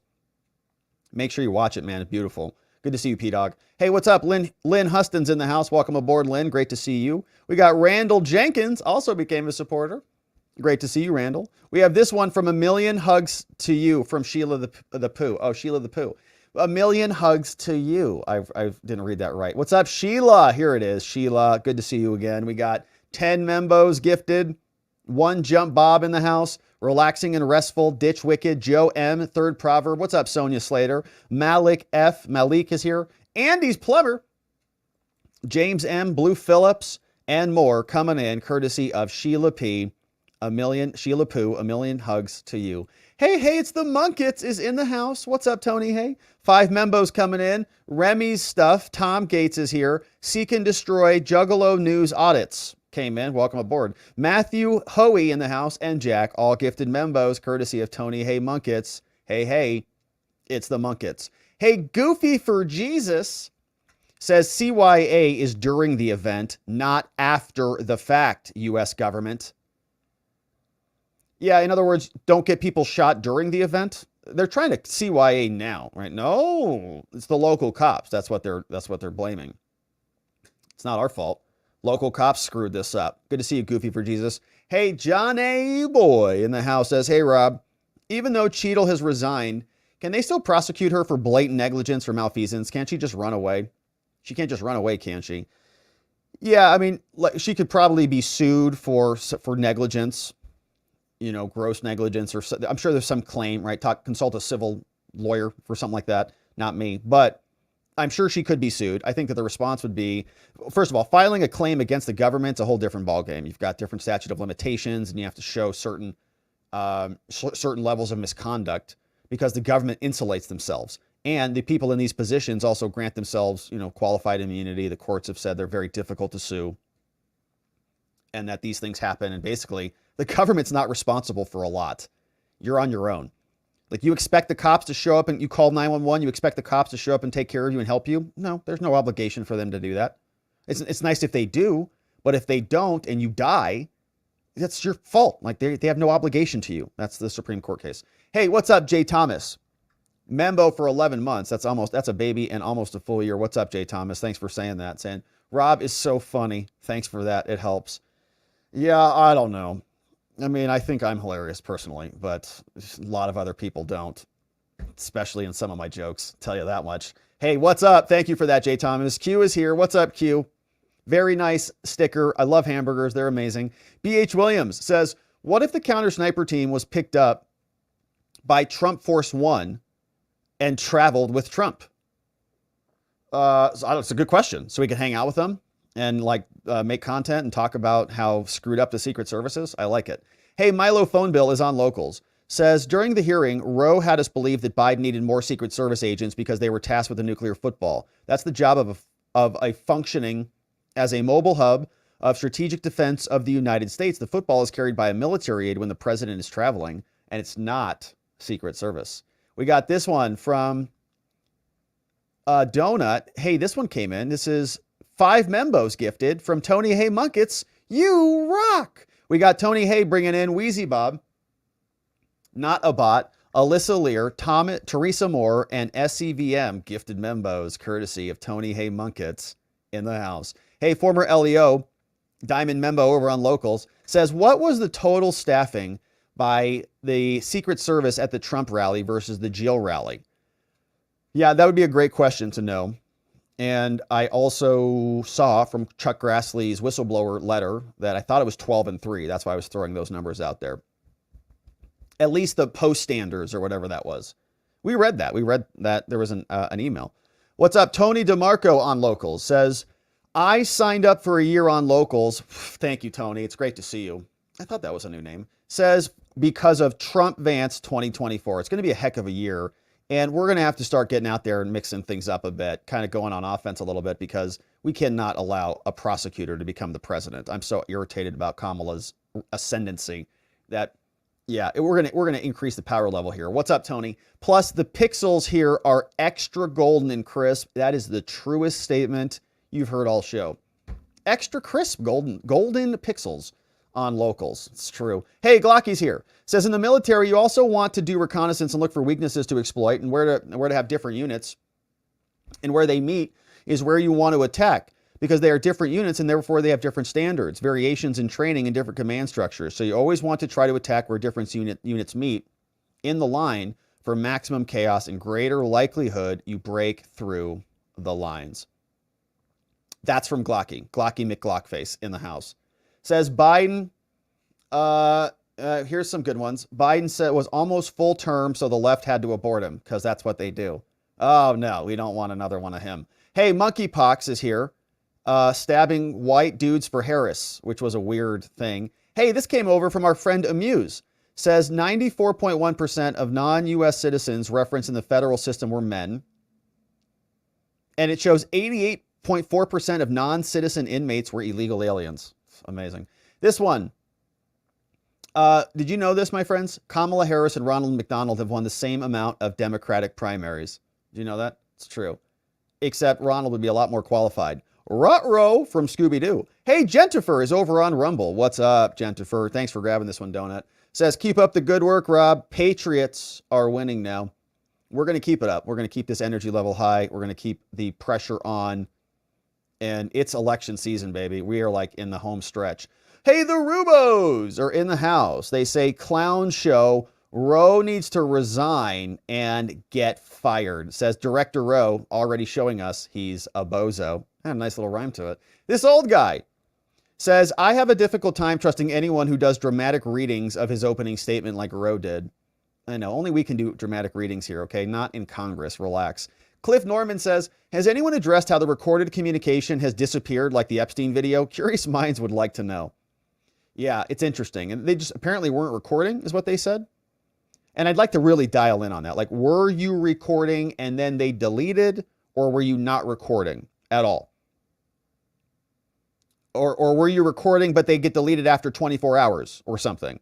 Like, is there a cache for any of this stuff? Is any of it transcribed? Was anybody recording it secretly? Okay, like, what do you mean? You just don't have the recordings, like, at all? Do you have the metadata of the communications? Like, can you go back into the device logs and can you tell us how often they were pressed? Like, do we have transmit on the radios? Is that recorded at all?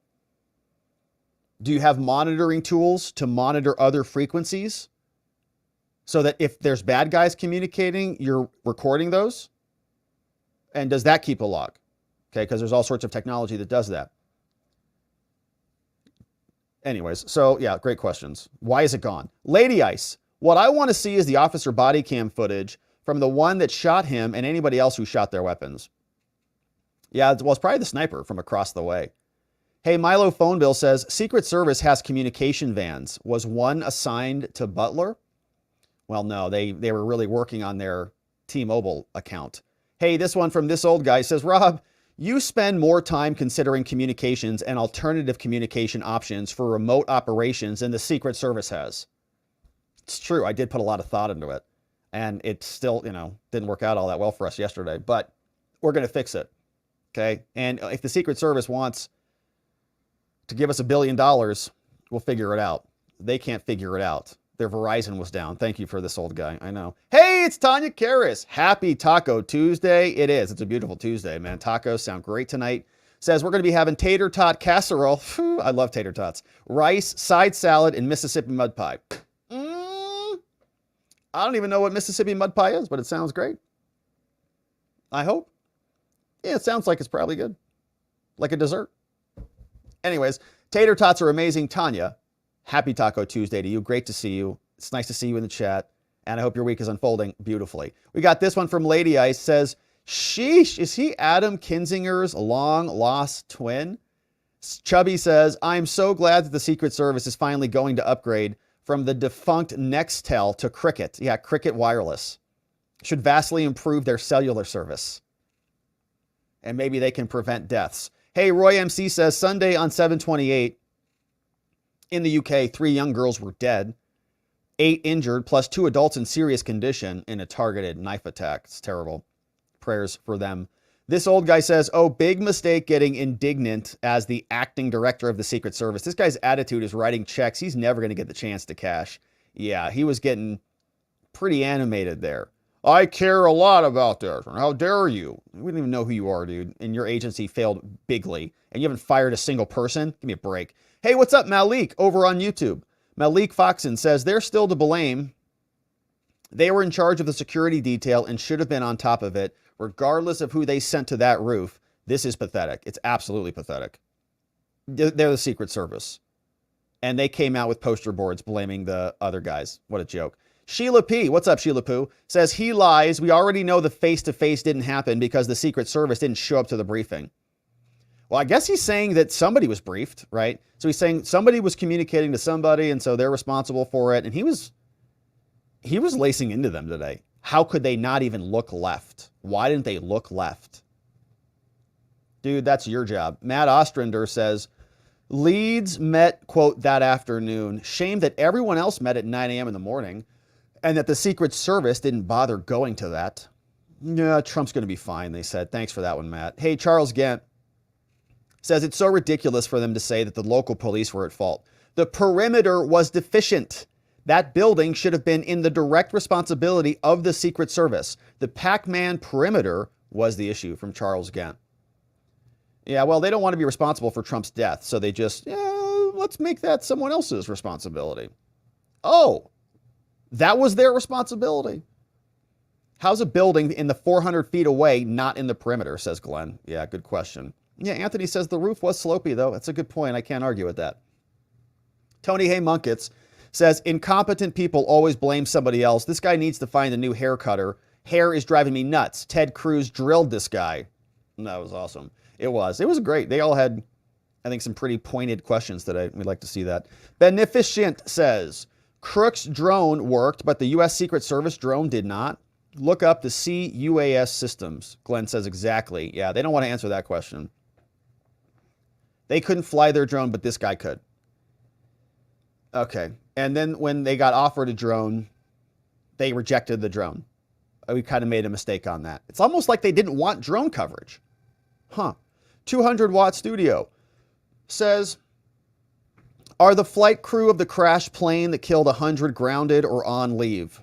Are they still there? Oh, well, they're still needed in airline rotation, so they're still flying. Yeah. Yeah, Nana, I think it's just a hypothetical joke, right? So there's no real actual plane crash that happened, but it's like, okay, you just had a traumatic thing happen, and we're just going to keep you going? Like, you failed epically. Like, you just crashed the whole car. Somebody's dead. Can you carry this? Can you drive this for us, though? What? Cliff Norman says, when this went down, the initial word was, we can't shoot until the shooter actually shoots. I remember that, which is one of the most insane policies ever, because even cops don't do that. If this was the policy, it's easy to understand the stand down. Yeah, that's insane. I mean, if that's the actual policy, that's lunacy, because even cops don't have those rules of engagement. Charles Gent says, the robber says, yeah, mistakes were made. It appears I might be the guy that you're looking for. I got an idea. How about I rob you again and give you my thoughts on how to fix it? I'm cooperating, right? Yeah, so the robber in this case, I think, is an analogy for the FBI, basically. Thanks, Charles. Nailed it. I'd rather be skiing says, well, if we are allowed to investigate ourselves now, I'm pretty sure the IRS owes me at least $1 billion. Where's my reparations? LOL, Trump 2024. I hope, you know what? Now that you mention it, I'm owed $1 billion too. That's a great idea. Thanks. Hey, this old guy says Rowe and Peter Strzok both graduated from the same school of testifying in Congress. Just being smug and arrogant. Peter did a good job on that. So did Rowe. Sheila the Pooh, new membos. What's up, Sheila? Thanks for bringing in these new membos. And we had a good one this morning for membos. We had a full hike. It's like 27 minutes hiking down Little Sugarloaf in Sedona. It was great. Check it out. Anti-Plode is coming in. Thanks, Sheila, for bringing them in. Richard Mizell, Amelia Isla, Rob Morgan, Going South coming in. BMG Grimley's here. Sketch Therapy, and Too Legit to Quit in the house. What's up, Jessica C? Coming in, and others, all courtesy of our friend Sheila Pooh, bringing in 10 new membos. Tony Hay Munkett says, apologize because you did show Ted Cruz. Thank you. Thanks, Tony Hay. Yeah, we were getting there. Ted Cruz was great. Hey, what's up? Oil Smoke Jones says, why am I reminded of the old Keystone Cops movies? Because they're a multi-billion-dollar failure. Who's on first? What's on second? Good comment. Thank you, Oil Smoke Jones. I don't know much about the Keystone Cops or those movies. Probably before my time. The cops and their fence fiasco was straight up Keystone Cops. Yeah, it's like, yeah, I understand it, but I don't have like a lot of experience with the movies. Hey, what's up? Oh, Morning Star.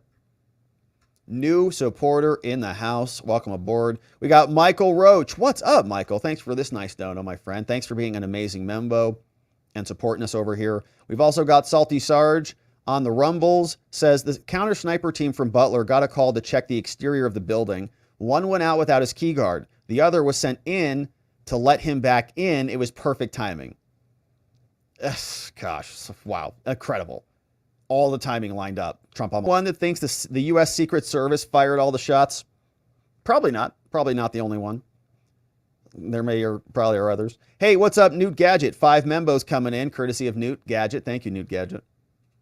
Chillaxin is here. Rod Bollinger, Christine Huff. What's up, Dave M? Blank got a membo, courtesy of Newt.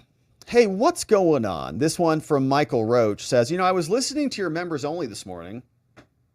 We should do all lives for Trump. They hated that during BLM. Yeah, this morning we were talking about white dudes for Harris and like what would happen if you did white dudes for Trump. Like the FBI would be knocking on your door. They're probably on their way now, right now. But, something like that, it's pretty racist. And I think that's just who the Democrats are. So interesting. Yeah, interesting conversation this morning. And thanks for that one from Michael. Hey, Randall Jenkins says, good evening, Rob. Keep up the great work. Have you done a 3-way? A stream. Keep your mind out of the gutter with Robert Barnes and Viva. We did a long time ago. We haven't done one in some time. But yeah, it's been a long time. So Barnes came over. We just hung out with Barnes in Vegas. We did a 2-way with Robert Barnes. Sorry, Barnes. Sorry, Robert, about that. Oh, gosh. But he did. He came. Actually, Robert Barnes did the whole room. We had like a 75-way at Trump Hotel in Las Vegas. It was crazy. Robert Barnes is an animal. 75 people in that room. You know what I'm saying? So we did a old, long time ago, like 2-3 years ago, we did a Sunday stream over there, but it's been some time. It was a lot of fun. So thanks for that one, Randall. We'll have to hang out with them again, no doubt. I love Viva and Barnes. They're awesome. I'd like to go actually out to Florida and hang with Viva. See, check out the digs over there. B.H. Williams says, just because the Secret Service doesn't have recordings, does the Pennsylvania State Police or the local police? So it sounded like they do. Yeah, it sounds like the Senate said that they were getting some of that from local cops, but the Secret Service doesn't have it. Interesting. KX250 FMX over on Locals says, Rowe's answer to the recording issue fell onto the local law enforcement. He fully evaded the answer and claimed the FBI does have the local LEO recordings. A perfect answer with no answer in sight. Thanks, Rob. Thank you, KX. Yeah, I think there are some recordings, but not Secret Service, which is very convenient for them. Hey, Paul Hoffman, what's up? Membo for 5 months, almost halfway to a baby, says, over halfway to a baby, says government employees aren't fired, ask suspended with pay. That's often the case. Yeah, they do their investigation. They say, you're a good person. We like you. We can't fire you. And they bring him back. This one from B.H. Williams says, the Keystone Cops are before my time, but I still watch them. LOL. Rob, definitely in another generation. That's probably why I haven't seen them. Yeah. What's up, Linda H? Hey, one membo got gifted. Crystal La Rosa got gifted a new membo. And Tony Hay Munkets says, it wasn't so much Ted Cruz's questions. It was just the fact that he scolded him so hard, and I loved it. Yeah. He did lace into him pretty good. We love Ted and Holly when they're up and fired up. And so that was all good stuff. Donut, thank you so much for clipping for us, my friend. It's great to see you again as well. Always extremely helpful. Hey, Viva is going to be on with Timcast. Oh my gosh, Viva's going on with Tim Pool. Amazing. Let's say hello to our friends on X, and then I'll encourage you to go watch our friend Viva over on with Tim Pool. Fred Pedamonte says, have you ever heard Obama referred to as former President Obama? Not really. I don't think so. Eric Hunley uncovered there's no drone restrictions around Butler, so it would not interfere with commercial flights. Shout out to Eric Hunley. What's up, Eric Hunley? Miss Skeeter, what's up? It's great to see you. We got Ryan V's in the house. Steven says, catching you on X today because you're out in the fiestas in Spain. That sounds awesome. Fiestas in Spain? That sounds cool. Hey, Butler, PA is only 30 miles from Pittsburgh. Wasn't Jill around there, says Polly? Yeah, I think she was. Janet's in the house. Good to see you. Steve says, I would not have my job in logistics if I could could not answer simple questions. This guy sounds good, but he's next to worthless. And so some great comments over there on X. You can follow us on X over there at Rob Govea.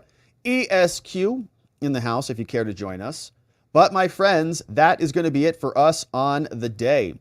We've got one final dono in the house. This one came in from MJ Powell. What's up, MJ? Says 3 months in now from MJ Powell. 3 months in now from MJ Powell.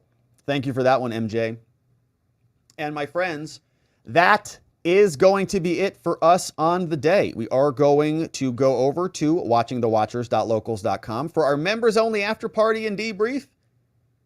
Before we wrap it up, I want to shout out our amazing mods and meme smiths. You know, we got K Bean, Just Cause, Playing Hooky, Ronnie Cole, our friend Zach Nichols, Janek, Dog Digger, Economy Pilot, Donut, Mind Me, clipping for us today, Carrie B, Zulu, our friend John McGarvey, Sleepy Dog Lee, Nathan NA10, Geegum Geegum, Glocky, and Elliot, our Doc Master, all in the house. But my friends, that is going to be it for us on the day. It's great to be back. I'm looking forward to getting into this week together with you. Thank you so much for subscribing. Thank you so much for sharing this channel with a friend or family member so that they could come and join us when we come back here tomorrow, because we're going to. And in order to do that, we're going to need to see you right back here so that together, with your help, we can shine that big, beautiful spotlight of accountability and transparency down upon our system with the hope of finding justice. Make it a beautiful night, my friends. We'll see you right back here tomorrow. Bye-bye.